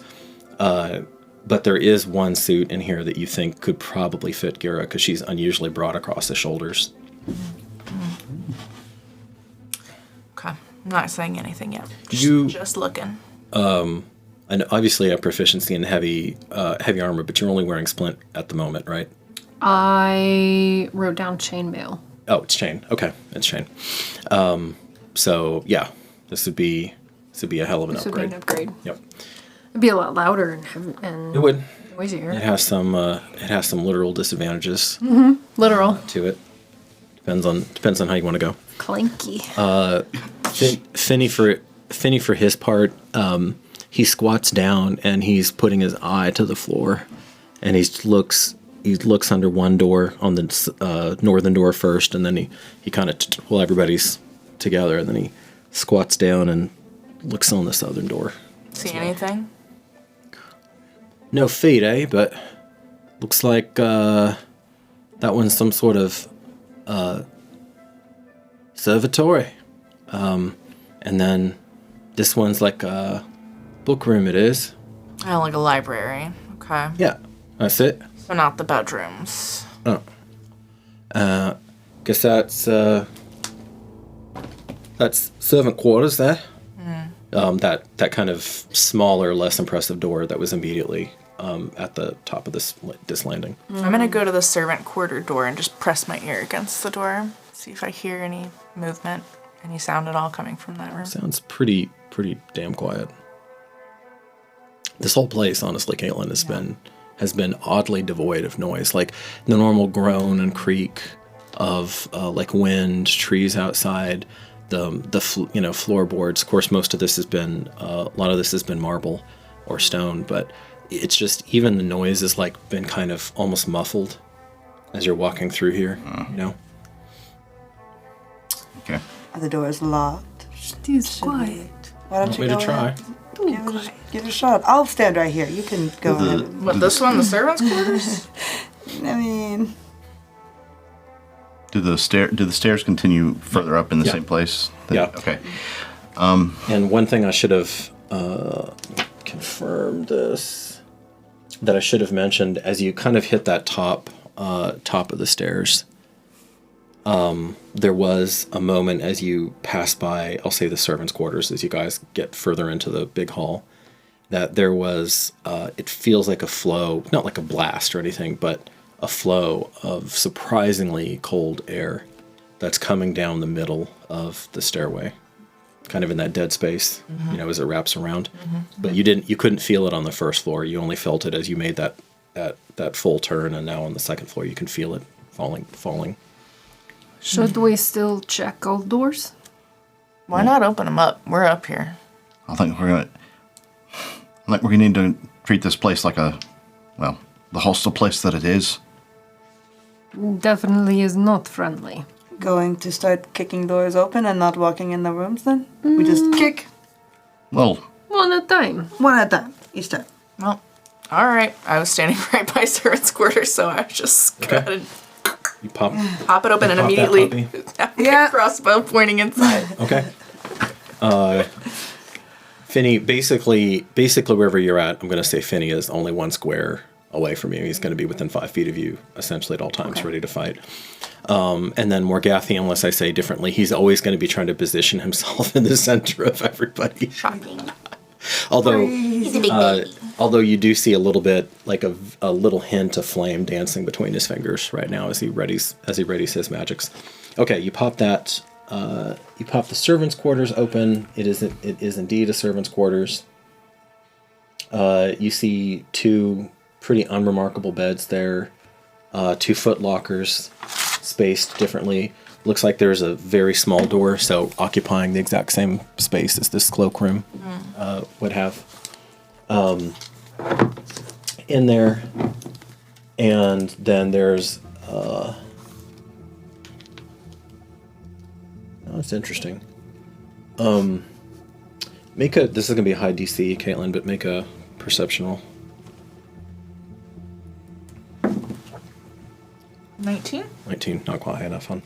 Damn. Okay. However, you do notice that at the same spot as you would expect it, having been in the kitchen, the dumbwaiter looks like it continues up as well. And then I think there are some uniforms in here as well. Straw stuffed mattresses. Yeah. So at the foot of there's a lot in this 10-foot space. actually, Not very nice to their servants. Shove them all in this. yeah, they shove him in there. Actually, I'm going to say that just to simplify, I'm going to say that the door to your left, that little cloakroom door, is open, and you see that there are a number of servants' uniforms that are hanging on little hooks. Can we get an idea from looking around about how many servants there might be that are here typically? At least 2, although it occurs to you that they might be hot racking. So if these people were really demanding, they might want servants. Rotating them out. Yeah. They might want servants up 24/7.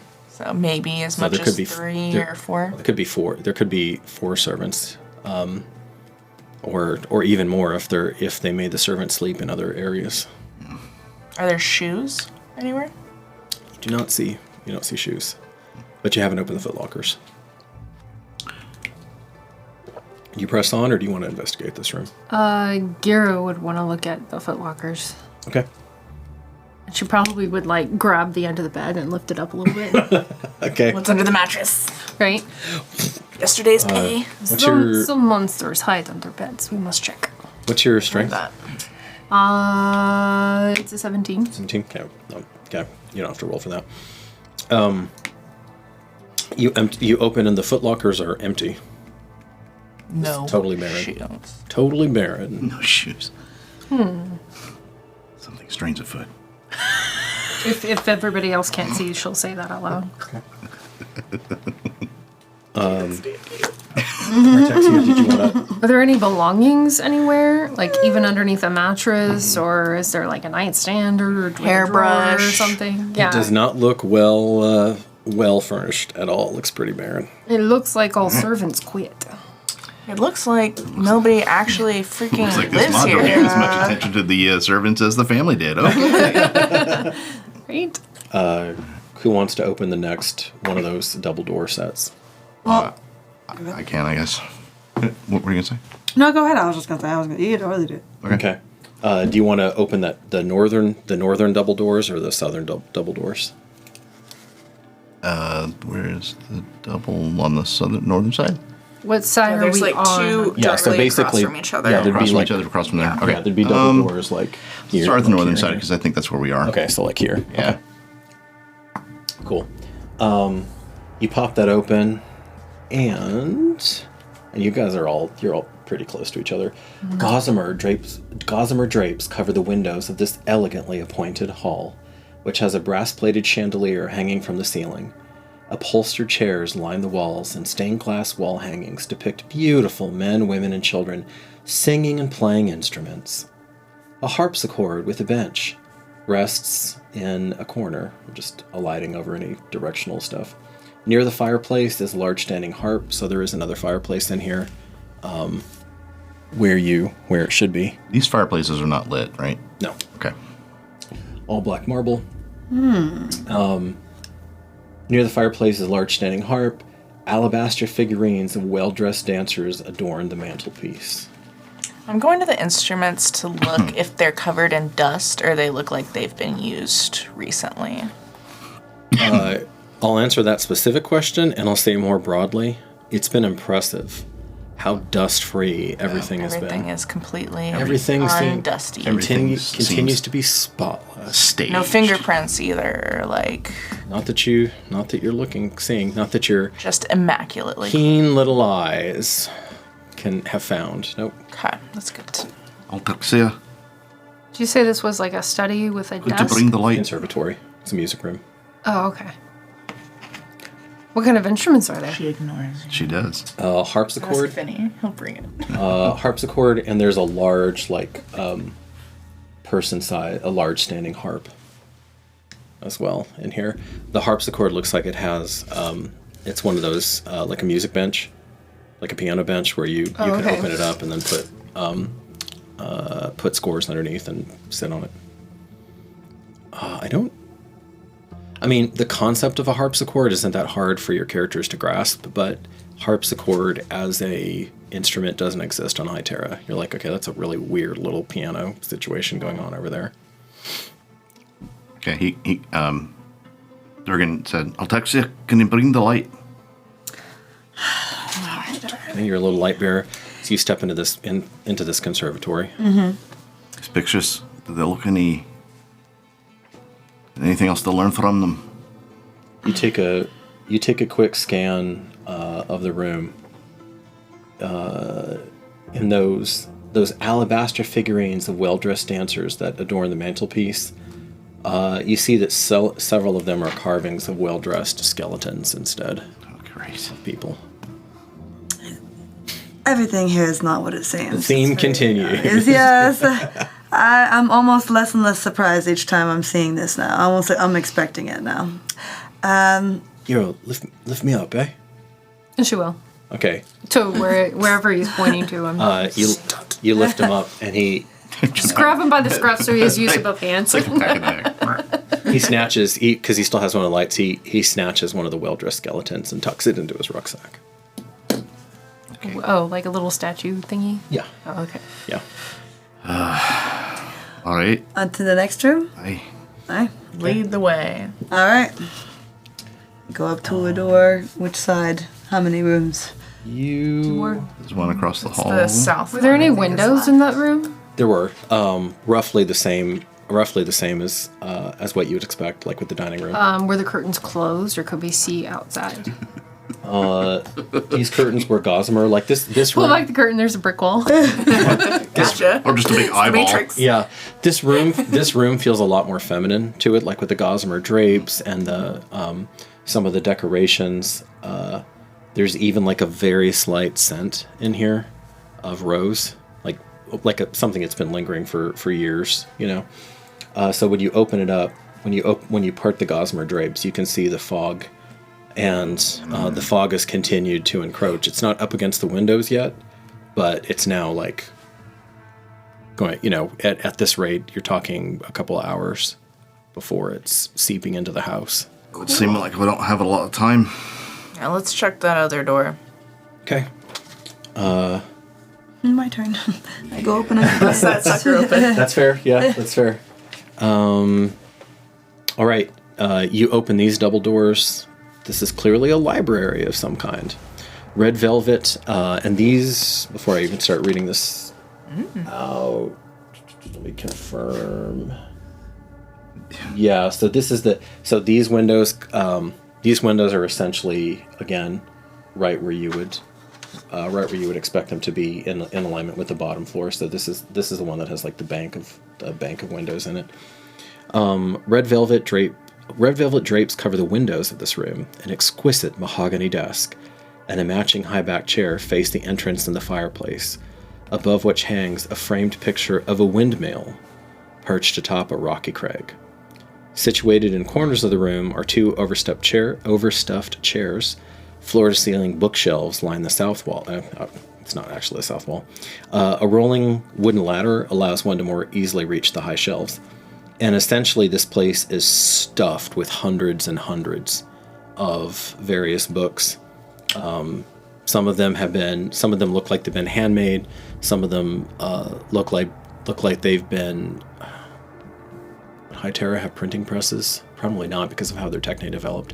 So some of them look more mechanical to you, and like a little bit oddly uniform in a way that probably strikes all of your eyes as maybe a little ugly, except yours, dwarf.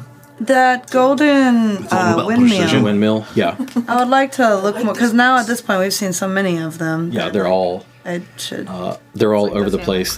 The desk does have several items on it, so this is the first time that something has had what it should have on it. You know, where it doesn't just look like lived in, like a Potemkin village. But is it like scattered, or does it look very like it looks organized, precisely placed, like a pen? It looks tidy. So it looks tidy, but maybe not like crazy. So there's an oil lamp, a jar of ink, a quill pen, a tinderbox, and a letter kit. In it, I'm going to say it's open, it's just so you can. There's a red wax candle, 4 blank sheets of parchment, and a wooden seal bearing the Durst family's insignia, which is A windmill. a windmill. crazy. Yep. Damn windmills. As you walk around, because I know this group is gonna get comfy in here, you see that the desk does have a drawer to it as well. Those of you who want to look at the tomes, there are a range, because some of you will. There's a range of topics, including history, warfare, and alchemy. There are also several shelves containing first edition collected works of poetry and fiction. Japanese death poems? Maybe. Maybe. Well, obviously this would be the place to find more information out about this place or wherever the hell we are. The question is, do we have the time to look? Finney's already snooping and pooping around the desk. Why is he pooping around the desk? Snooping and pooping. Very bizarre choice, Finny. I'm sure we could find a bathroom. Although it is weird, now that I think about it, that we have not found a bathroom so far. He takes his crowbar. Obviously, this place is not real. Suspicious. He takes his crowbar and he starts playing with the desk drawer, Yeah, okay. and then slowly pulling out the desk drawer like off to one side. All right. In the interest Finny's doing that, or okay. in the interest of, I don't know, good sleuthing, I will at least try to find a decent history book or something and stick it in a pack. Okay. I mean, I don't have a particular way of discerning one being better than another, but Right. No, I mean history's front and center. So there is. You know what? I'll look that up later. This actually does have a random book table generator in it, which I love. I love that kind of attention to detail. Is there any sort of make an investigation check, Justin?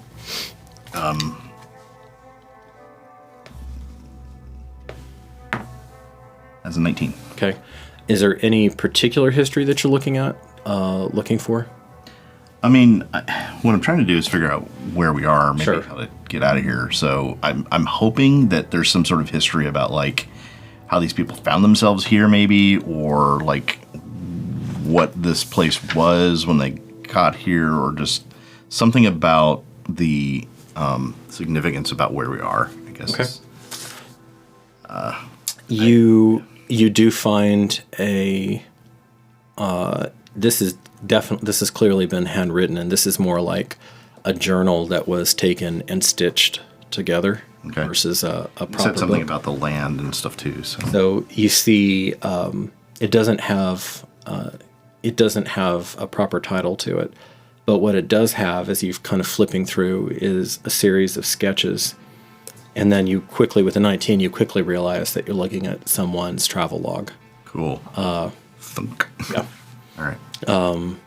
The paper looks old but not ancient, and dwarves do know their scroll, timing, so it looks, I don't know, maybe 80, 90 years old. Okay. Yeah, definitely. I'll look at that as soon as it's viable. Okay. Does anyone else want to search for anything, or does anyone want to stop? You said there was a window in there.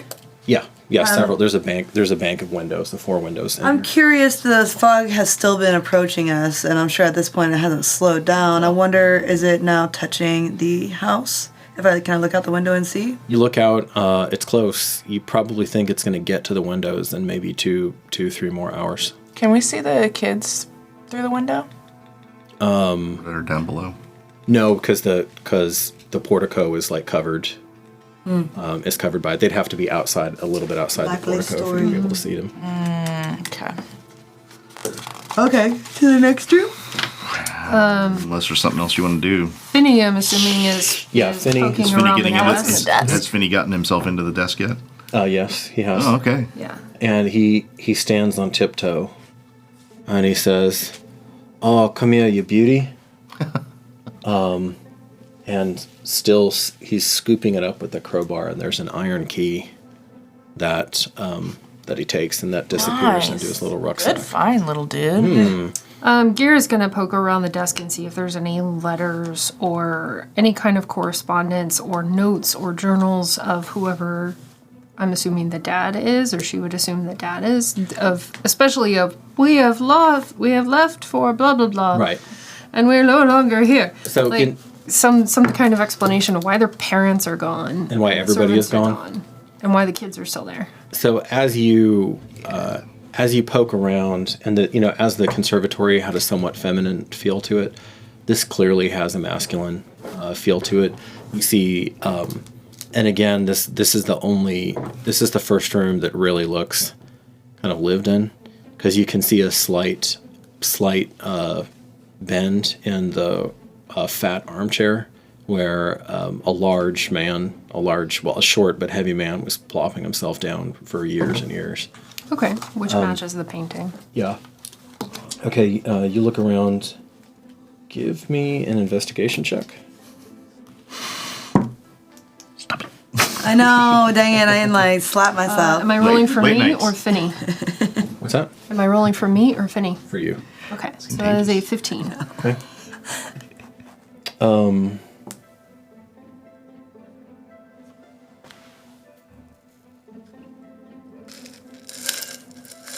Yes, sit Okay. down. So remember how I said there were books. There were books that were looked a little different to you.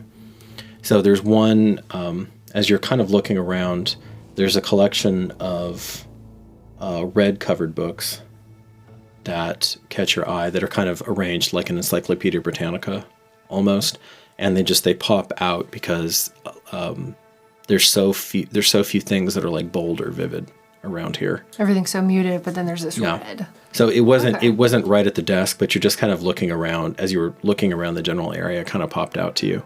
It's not near the desk though. It's as you were walking around, and it's kind of in one corner of the room, on a bottom. She shelf. Would also be looking around for any kind of books on weapons or tactics or. There are definitely some more. She'd be interested in any if she sees anything like that. She might. There is a book on siegecraft, if you want to take that with you. Write that down too. And Justin, you wrote down the travelogue. And then the red books. So I'll go to those. Okay. So Artexia is ready to move on. I love the fact we'll be sieging a castle someday, and you're like, "Hey, I read about this in a book once." Hold on, I can look this up really fast. Right. Gira wants to try something. You go down. What do you want to do? What do you want to do with these red covered books? I want to at least look at them at first. Probably actually say, does anyone else see the strong color? Do we see it? I assume it. Yeah, you look over there and Morgathi's she's not going to touch them yet. She wants to look at them, read whatever the titles are, see if they're different from the books in any other way, and then maybe kind of pull one out. You see, they're just labeled 1, 2 in Roman numerals. 1, 2, 3, 4, 5, 6. Also like a set. Yeah. She'll pull out one. Okay. And kind of look at it. You. We have to roll for initiative now. Go through, and it looks. We've already opened drawers and taken a couple of books. So. It actually does look like some sort of encyclopedia. You have to roll for library use. Usually. And there is encyclopedia of what? Of general of this place. Oh. Okay. How many are there? 6. That's a lot of crap to carry. She can carry it. Books are heavy. Yeah, if it looks like a general encyclopedia that seems more local, she'll take them all. Okay. She's loading up on books. Okay, you're loading up on books. You're loading them up. Well, All she right. took the one book for herself, and then she'll take this encyclopedia. As you... something you don't see every day. Then she'll turn around. It is a whole set. And... Respect, sure. She's got like a messenger bag. She's stuffing it in there gently, nicely. Messenger. Make an insight check.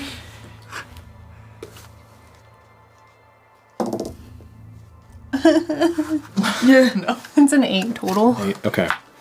There's a detail there you miss. Okay. Dang it. Interpersonal detail you miss. So, as you're pulling on 3, it kind of catches on something, and with just a little bit more, you hear a kind of little click from deeper in the bookshelf. She'll kind of like freeze for a second. Okay. With your purloined Right. encyclopedia set. You just get a little too greedy grabbing the books. Yeah, she'll be kind of like trying to figure out where the noise came from. You see Gira's. And also if she triggered something. Do we see that occur, or is this just kind of her own little bubble at the moment? You see her freeze, weirdly. Is everything okay over there? Is there like a wall behind the bookshelf? Yeah. The wall clicked. Don't touch anything else. Rush over there. Okay. Just What gonna. if it's a secret door? Can I do an investigation check to see if I see any kind of like mechanism or You start looking. machinery? Okay. You start looking around. Yeah, by all means, go ahead. She's still like not moving. Yeah. 13. Okay. It's really slight, but continuing, since you are specifically there now and looking, continuing on the same theme of This is the most lived-in room. You look down, and there actually is like a slight smudge on the ground and a trail. What is it leading to? Like, where's the trail going? Into the wall. It looks like as if you took the bookshelf and you were swinging it out. The bookshelf that I'm at, or another Kira. spot. Look, you see this mark? And she'll look down. And it bends. Yeah, it bends. I think this can move. I think this could open or something. I think you should try to pull that again. I think it's a door. Yeah, or something. Which one did you pull? So she'll pull it in the way that the pattern is, whatever swing. Whatever Okay, direction yeah, it for is. sweeping. Motion. Pull that book. She'll be like, Finny, what do you see? Don't ask the one who can't see in the dark. With your halfling eyes. With your half eyes. Oh, that's right. I'll send my lights in. Yes. I forgot that. I'll send in 2 lights. In a moment, you reconjured the dancing lights, and then they lava lamp their way. They sepia lava lamp their way into there. It's a fairly small situation, and now that you're interacting with it, Caitlin, you realize that what looked weird to you about the servants' room is that it was too shallow. And that this is the space between the outside wall and the other. That's what I was having a roll for. Okay, so... I got there eventually. You got there. A hidey space. You got there. Thanks to Gira. And it's a She will pretty... continue packing away the You will encyclopedia. I'm still taking Like, I'm taking these now that we're not So in... the servants' quarters were on the south side, not the north side. Yeah, the library and the servants' quarters are together. I'll draw this out next week. So it is easier. I know it's kind of hard to follow. My brain map is warped. All day today, yep. So as you're coming in, this is maybe like a 5x10, basically like a large walk-in closet or something. It's packed with tomes, with more of these tomes. And these tomes are generally have either dark brown or black covers to them. They're not labeled. There's a heavy wooden chest with clawed iron feet that's standing against the far wall. You see the lid is half closed, and sticking out of the chest is a skeleton in leather, being held together in leather armor. Okay. Almost like the chest is like half swallowed it. Oh, look, people. Dead people. Can I do a check to see if any of the books Yes, have we some found sort the of first. magic that speaks to me? See if any of the books, even though they're not labeled. Yeah, you just kind of pick one of them up and start like slowly flipping, like with intention, slowly start flipping through it. Clutched in the skeleton's left hand is some sort of scroll or a letter. Go ahead and make an Arcana check. Which one do I want? Yeah, Garrett definitely wants to take a look at the skeleton. Skeleton, okay. Effectively only about one of you can fit like In there, time. Yeah. fit in here at a time. You can reach up and you can grab. Okay. Yeah, it's bad 8. All you can tell is that this is some sort of like diagrams in there, some sort of rituals, detailing, and if there's this much information stuffed in each of these, this is like a hell of a read. This is like thousands and thousands of pages of rituals. Okay. Okay, so you're going. Yeah, this is like cultist central. So, Gira, you're going in, and like I said, you see that looks like a human skeleton. Doesn't look like you need to make any roll. That's actually what I was gonna. And there are 3. Yeah, there's no roll. You just see this. So you see there are 3 darts that are stuck in that have pierced through the leather, and they're stuck in the rib cage, and they're just kind of dangling. Because, And this is a human adult. yeah, human adult. Okay. Skeleton looks male. Gira, grab that paper thing. The scroll thing. It also looks like there are Yeah, a few. Get that shit. Also looks like there are a few things inside of the treasure, but you can't. But because the skeleton is there and it's half closed, you can't really make out much of which else. She'll open the lid, Okay. and she'll also kind of take out the scroll, and Okay. she'll hand it back over to... The Farron. as you do that, the skeleton the skeleton sags. Oh, here's the She'll skull kind right of here. like with some respect. she will take out one of the darts and look at it, Okay. and she'll hold it carefully. But she, we'll do that first. The dart itself is unremarkable. If you carefully sniff at it, there's some sort of scent to it that you can't make out. Okay. She'll set that somewhere It's too else, faded. off to the side then, Okay. and then somewhat respectfully, but also like you're in my way. Somewhat respectfully, there's some skeleton. respect there. It's just a bag of bones. We don't know who this person. So she'll take the skeleton out and put it somewhere that's not in a trip hazard for everybody. Okay. In a small space. Skeleton has boots. Skeleton has leather armor. Skeleton. She's looking at all the stuff then. Okay. Is this still useful? How skele- old is this? Skeleton. Otherwise, How long has this body been in here? make a medicine check Is there any sigils or anything on the armor that would, on the armor. or like, on Yeah. his? Okay. On any heraldry, it's just like it's looks like only a dark, 17. dark brown. For okay, Medicine? it looks like it's been here a hot minute. Although the lack of dust is weird because it should come be and if it's clean a the skeleton. because it should be Yeah, if dusty it's as a well. skeleton, it's been here for decades. Like Okay. that's a deliberate choice. Yeah. Have the skeleton in here. Yeah. And clean. You were looking for sigils. You're kind of trying to peer around Gira. You don't find anything obvious in terms of heraldry on the armor. If there, did we see any satchels, bags, anything like that, like in the servants' quarters or anything like that? Nothing. Okay. Potemkin Village. Okay. You break the.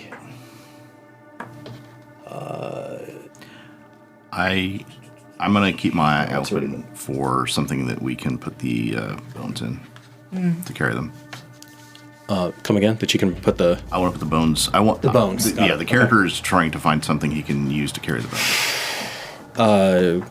So if we don't have anything yet, then Yeah, you haven't found anything yet that would work. Presumably, you're going to run across some sort of linen or something at some point. But okay, Does Gira see him trying to do something like that, or you're still looking at the chest. It's- you So haven't voiced just- that? inside, yeah, no. Inside the chest, you see three books with black leather covers, and they look pretty finely made. More books. You see three carefully wound. They're actually not too far from the scroll that you have, Kenzie, except they're only around one. Like instead of having two, it would only be one wooden thing. I see. And they're carefully tied. And the edges of those three are gilt edged in gold. Fancy. Fancy books. From my people. You also see some sort of, and this would be weird for High Terra. It takes you a second to look at it, to make it out, but then you're like, oh, it's a compact. And so you're looking at the deed to the house.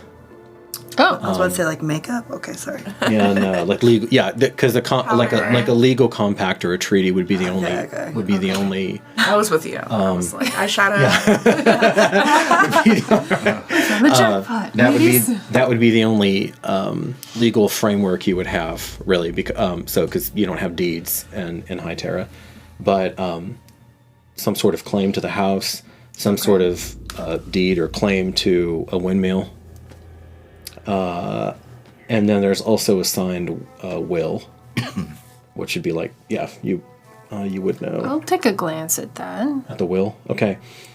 You see it signed in two quite different handwritings. One of them is Gustav Durst, and the other one is Elizabeth Durst. It bequeaths the house, the windmill, and all other family property to Rosavalda and Thornbolt Durst in the event of their parents' deaths. Okay. F that baby, I guess. Maybe these children, yeah. They said the baby can't yeah. have nothing. That's true. Or maybe they haven't had time to update their paperwork since it was There born. is no mention of a third child Interesting. in the will.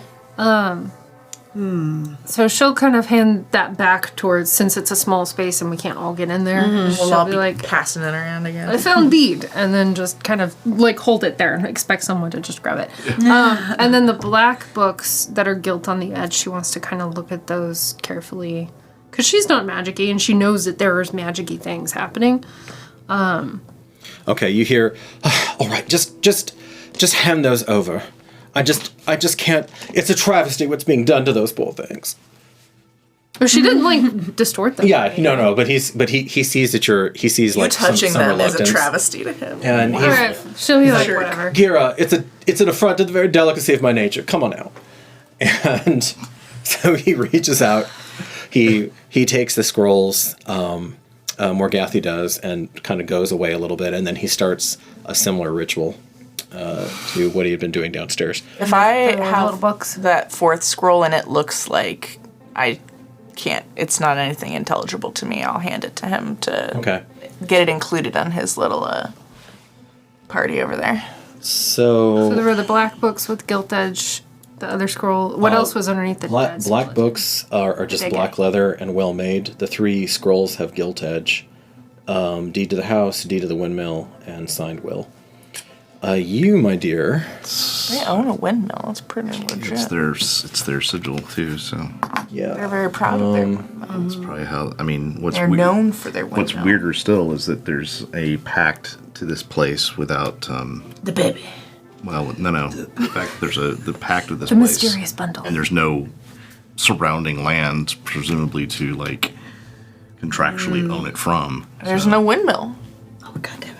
Right. No, you've lost an ear. So they're This exists. Leonardo da Vinci. Oh, so who it was, actually. I'm going to for next week, Caitlin. Yep. Sad to say, because I was tweaking this a little bit. I will write this out, and there may be some slight differences in the verbiage, but it's actually what you find is in bold, a bold flowing script, and there's a seal on it that has been snapped, like a wax seal that's been snapped. Not like an animal seal. Yes, no. snapped. That looks like Snap to open or snap to be like they destroyed it because they hate that family. So. We're sick. looks. It doesn't. We're it's dressed not elegantly, distorted but enough. really we're children. It's not distorted enough that she can't like put it back together. Okay. And this is gosh. This is the seal. And for our faraway friends, it's the seal that is in the left bottom info box. That our brilliant producer Sydney has She will make it appear now through magic. somewhere there. So, like I said, I'm gonna write this out because I was still kind of playing around. I wanted to tweak it a bit before, and I ran out of time. Because life. Story of my life. As this scroll comes closer to you, a little chill goes up your spine, and you start hearing very, very soft, much softer than last time. Amy wrecked. Artexia, there's a little. He is the ancient. He is the land. And then it falls off, and you know in your bones that he wrote that it's his bold flowing script that is on that scroll, with this bird-like seal that the wax has been hidden.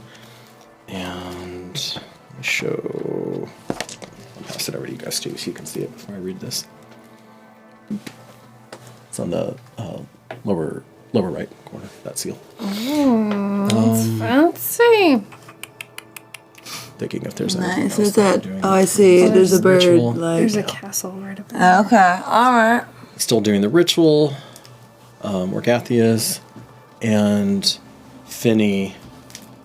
And this is crazy enough. Finny's not going to wander around. He's just going to stay near you.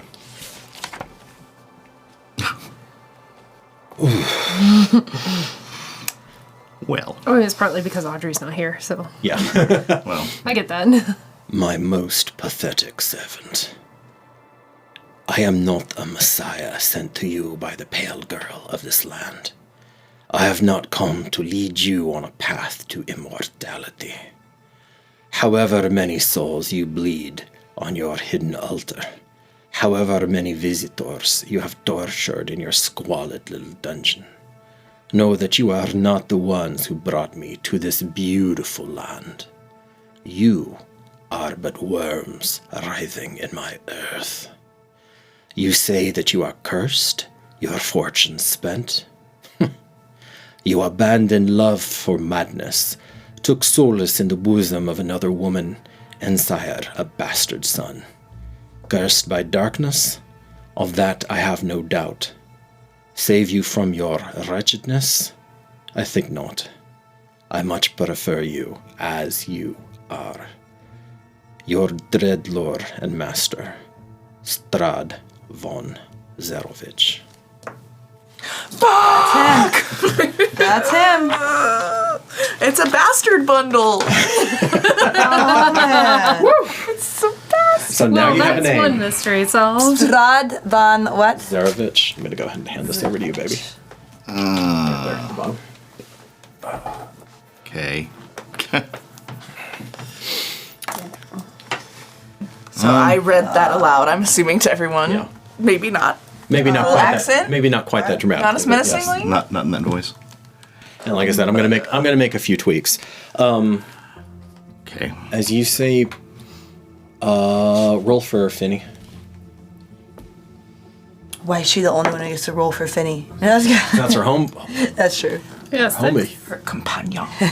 What, 6? Yeah. Troupe's dead. He probably doesn't make that connection yet. Okay. It's been too much reading that scroll. Make a note for Finny, if you would, Melissa, that the next time that you guys, like, the next scene where there's been a break and y'all have had time to digest the letter and whatnot, that Finny can make another roll to try, another investigation roll to try to We're supposed to eat the letter. connect two pieces. Yep. Let's get fiber. Okay. So you've read that aloud, All right. and Morgathy's like, oh well, isn't that darling?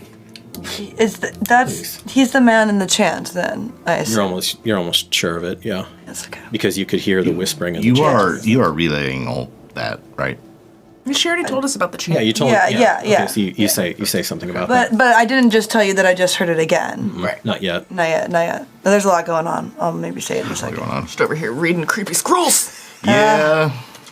We can also just kind of bring stuff out of the little hidey space and Yeah, so you- kind of you- all Let's move Then into we have the our You larger- take it library. out and you get into the Yeah, larger the library. library. Yeah, and you're out. You're not crammed in there anymore. yeah. You shut it behind you. Did we thoroughly search everything, or Mm, here we'll do like a last look Okay. because we pulled out some stuff. She just wants to look around, make sure we didn't miss anything. Okay. There are still a grip of those, kind of the cultist tomes in there. Do you want to get a sampling of those, or do you want to leave those in there? Oh, there's still like a whole other bookshelf. Yeah. I mean, just to kind of glance through, are there names on the spines, or nothing's labeled? They have little sigils and little shapes that presumably make sense to the people who know them, but that's it. It doesn't even look like a proper language. Does anyone want to look at these books? Yeah, go get a sample of it. It's gonna become liquid somehow, but I don't know yet. Okay. She'll just grab like maybe 5 at random. Okay. Pull them out and bring them out to the other room. Whatever shapes she likes or thinks is Stands out. stands out and means something to her. You were 'cause just she doesn't guided. know. You were just guided by your intuition. Guide my hand. Your rucksack is having issues with all the books now, so you're going to have to divvy up some of the wealth. Well, she would just bring them out to the room, not Okay. not. Like if you try to take them, you're going to have. You have everything so far. You're okay on. Yeah. But you're almost topping How big are off. those red books? The red books? I mean, they're Encyclopedia Britannica Yeah. books, so They're going to be. Thickums. I Yeah. see. I see. yeah. No, these aren't Harlequin romance novels. These are big books. Yeah, she may not carry them around for forever, but I mean, It's not even the she's weight. like 6'3" and 200 pounds. Yeah, She can handle a few big books. And you have at a the 17 moment. strength. It's not even the weight so much as just the bulk, just the bulkiness of them. That just made sense in my head finally, what he just said. The Harley Quinn romance. I was like, well, are those books short? I was like, no. So dumb. No. It's good. For now. All right, so Actually, she'll just bring those sample out and let them kind of figure out whatever. I'll look over She a wants to book. pull back out the encyclopedia and see if she can find Durst in there. okay, you start looking for D. As you're looking, Wargathy says, "Well, it was a bit of a letdown, but I think these are more your speed." And he passes over the gilt-edged, elaborately wrapped scrolls over to you. Okay. Give them a once over at least. All right.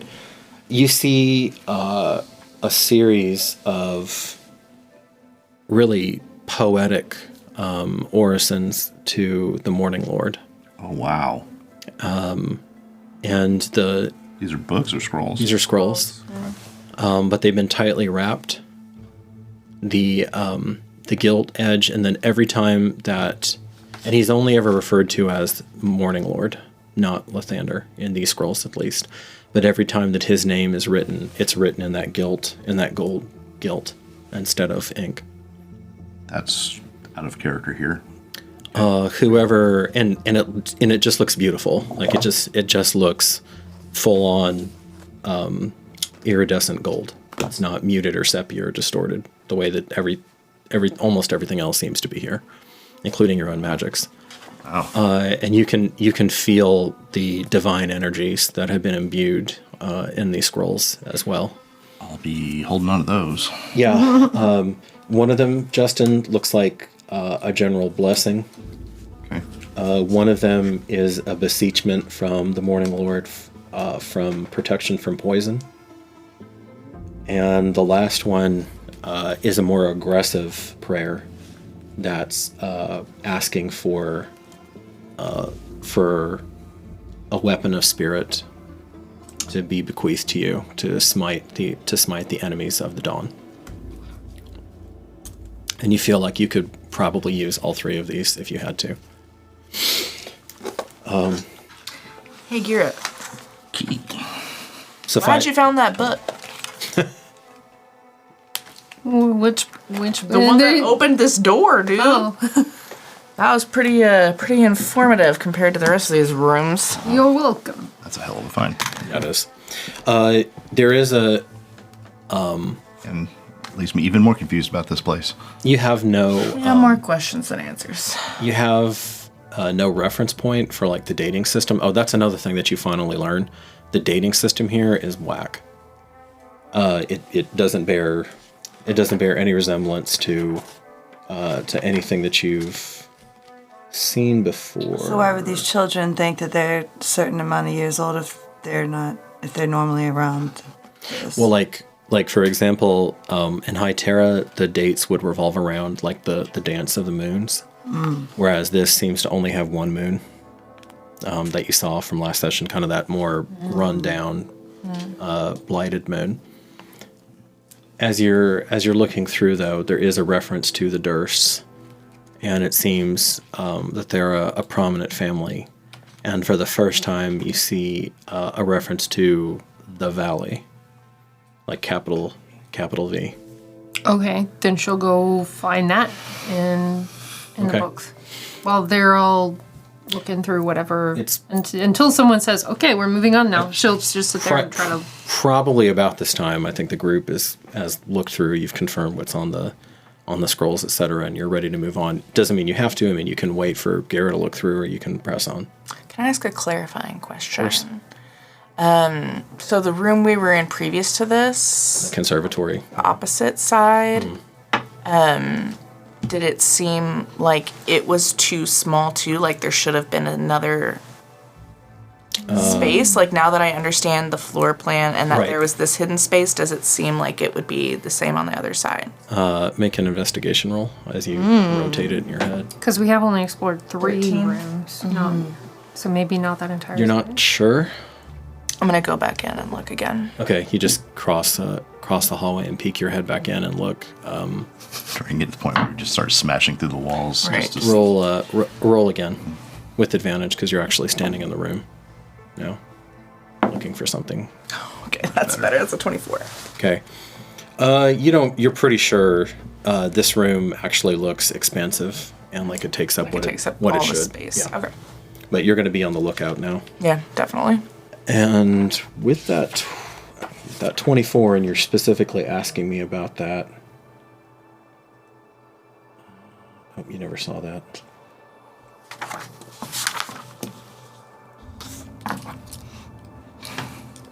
There is I'll be quick about this, but as you're coming in, there is like a one section of the wall. So as you're coming into the library on your left, that looks like it's a little closer than it should be. And I'm just going to let you write off that 24, even though that isn't typically a thing on 5e. You go back in and you just like kind of quickly look for, okay, is there some sort of false wall? If there's something to pull on, and there's nothing, but you note it as an architectural anomaly that this library, the part of the wall close to the door, bulges in a way that it really shouldn't. So nothing more to do about that, but maybe if you see more of the floors and you think, okay, down here, that would have been the dining room. So maybe the dining room has the same thing, but... Okay. Good. That's a really good question, Caitlin. Okay. Y'all pressing on? Yes. Okay. Yeah. All right. You have some significant finds. You go up, same order as before. Nothing's changed. Just confirming. Have we gone through all of the second floor? As far as we know? Yes. Yeah. Okay. Yes. Okay. Unless... I guess that always ends. Okay, that always ends at the same spot. Got it. All right. Do you want to hold your position? Me? Yeah. Is there any change in this order? Oh, I see. No. I'm gonna stay right behind her. I think it's because I want to be able to have the light up front with her to help her. Okay. Although we can see in the dark, right? But just to. No, it's always good, and one person can't see in the dark. Finny. Right. Finny can't see in the dark. Before we go up, you mind if I just go and peek and see that the children are still outside? We can go right back up. I just want to make sure they're still there. I'll go with you. Okay, let's go really quick and just We'll hold take a our look. spot right here. Okay, so you just stay on the stairway. We'll stay on the be second brisk floor on the landing. We're just running down. And then you guys looking to jog. see if they're still there. You jog down there, Farron and Durgan. You go out, and you see them huddled in a corner, with Rose so kind of horrified at the encroaching fog that she doesn't even notice you. Oh, she's noticing the fog now. Yeah, presumably because Okay. she's looking out, right? Because she didn't see the fog before, but she's looking out, or she's captivated by something, and she's kind of peering out. All right. Do you want to get their attention, or do you want to just go? I just wanted to make sure they're still here for now. Okay. Did we actually open the linen closet? No. You didn't open. You didn't open the dining room or the linen closet. Oh, we didn't go to the dining room? No, they looked from outside. They looked in through the dining window. room, Yeah. but you never actually set foot in the I dining see. If the closet, I don't even know if I'd know it was a closet, but I'd like to see if I could find something to carry stuff in. Okay. You poke your head in that little. It turns out to be a little cloakroom. That's perfect. As in, like, I mean, that might work. for cloaks or like to hide yourself cloak? Like, Both. No, it's got several black cloaks that are hanging from hooks. Okay. From hooks on the wall. There's also a weird looking top hat that's sitting, because the top hats are not a thing in High Terra. So there's this weird extended hat that's sitting on the high shelf. Okay. He comes out like da-da. Just does a little dance. Hello, my darling. Okay. So do you want to take one of these black Yes. cloaks? Okay. Yeah, that's. We'll use that as a. You take a larger one and then you run up there. Okay. And then so you meet them at the stairs. And you want to run? You want to get it now? You want to run into there and collect the bones now? I'm working on a thought. Something that I think those out front are, for lack of a better term, a ghost. They don't seem And I think normal. I think whatever the hell is in this place needs to be put to rest. And bones like that, maybe at the start. Oh, that is smart. So that's what I'm gonna do. Gathy kind of nods. It's worth a shot. Might be one way to get out of here. Okay. So he takes the cloak. I mean, he sets the cloak down and puts the boats on that. Do you keep the bones in the leather armor? Yeah, I don't. Okay. I don't really have a reason to. Okay. Is it really nice armor? Is someone gonna want that someday, or is that just like? It doesn't look particularly grand to you. I don't. It doesn't matter to me. I'm gonna take it and just put it all, keep it together, and Okay. Wrap wrap them them up. up. And then you get to the It'll be third right floor. next to me when it comes to life and wants to attack somebody. Did we open the scroll that was in the skeleton's hand? That was the one that had the message That from was a message from Strahd. Strahd. Okay, there was a bunch of scrolls and books Yeah. happening. There were. That was the one that you handed me that he was Yeah. like grasping. That was the one that had the message from Strahd in it. Died with it in his hand. Okay, you get to the marble staircase. You kind of see a somewhat more complicated situation. And Gira, as you set foot on the landing, you see there's another one of these suits of armor. This one, though, instead of being, it does have the wolf's head, but It's a really cool image, by the way, the wolf's head, yeah, no, it's beautiful. That's beautiful. That's beautiful. There's some. and crazy scary for someone that's on the receiving end of whoever's wearing that armor. Right. Yeah. And Gira, you still have not. Hound. That's what I was thinking. the It's like the hound, hound's yeah. armor. Yeah, you did not take any of those, right? You're still in your chain. Correct. Okay. Just want to confirm that. Yeah, she's got this good balance of like dex and strength. Oh, it's good. Yeah, you're not a So strength fuck. Full plate is gonna kind of get in the way of that. Your oil lamps that are still mounted on, and again, you kind of have the same oak paneled situation. At this point, I'm not going to make you roll as you're making your way up, and you're hitting this landing. Artexia, you see again. So this time it's woodland scenes of trees, falling leaves, and tiny cute critters. My babies. But really, Really, But really, oh, geez. you see tiny corpses hanging from the trees. Dead bunnies. And worms bursting up from the ground. Maggots. My children. Your so as you come up, this is the first time you see this this suit of black armor with the wolf's head. oh, it's black. It's black and it's like thickly cobwebbed. And you come up, and depending on your cons, you're not necessarily going to like choke or anything, but you notice that the air is dustier here. hey, You pass by there's some sort of cool breeze that's just kind of circulating down, spiraling down, so you pass by it as you go through that landing again. And as you set foot on that landing, Gira, the armor lurches at Oh, you. she's kidding me. I mean, I've got my shields. You do. Battle axe. And I think we'll save the initiative roll for next Dun, dun, dun. week. Yay! cool. We're not dead yet. Y'all are tearing through this place. I love it. Good. It's a lot of fun. Are we? It's a lot. Yeah, I don't know. I feel like we're. I don't know. I feel like we're trying to figure out. No, it's a compliment. Like in we have a to- good way. It's a good, much like Gira herself. It's a good balance between thoroughness and. Yeah, Hero Alright. is the hero for fighting. Are we feeling like we know these characters a little better? Yeah. definitely. Yeah. Good. We'll definitely need to sit around the campfire and disclose what we're all good at some point. Yeah. Right. No, it's true. And don't forget, because for your character it's only going to be a few moments, Kenzie, but for us it's going to be, because you're not going to be here next week. I'm not. So for us it's going to be 2 weeks. So make a note that you had, Hawaii. Good reason. Yeah, I won't be here either, by the way. I'm going with her. Yeah. That's right. We already established. will be- No, established. that's the So- next episode is actually coming from the Coming Yeah, from we're the Isles, resuming coming from from the Summer Hawaii. Isles. No, so make a note about the fact that you had heard that chanting again faintly, because it's an easy detail to miss for 2 weeks from now, and it's important to you haven't had a chance to tell your comrades yet that that's going on.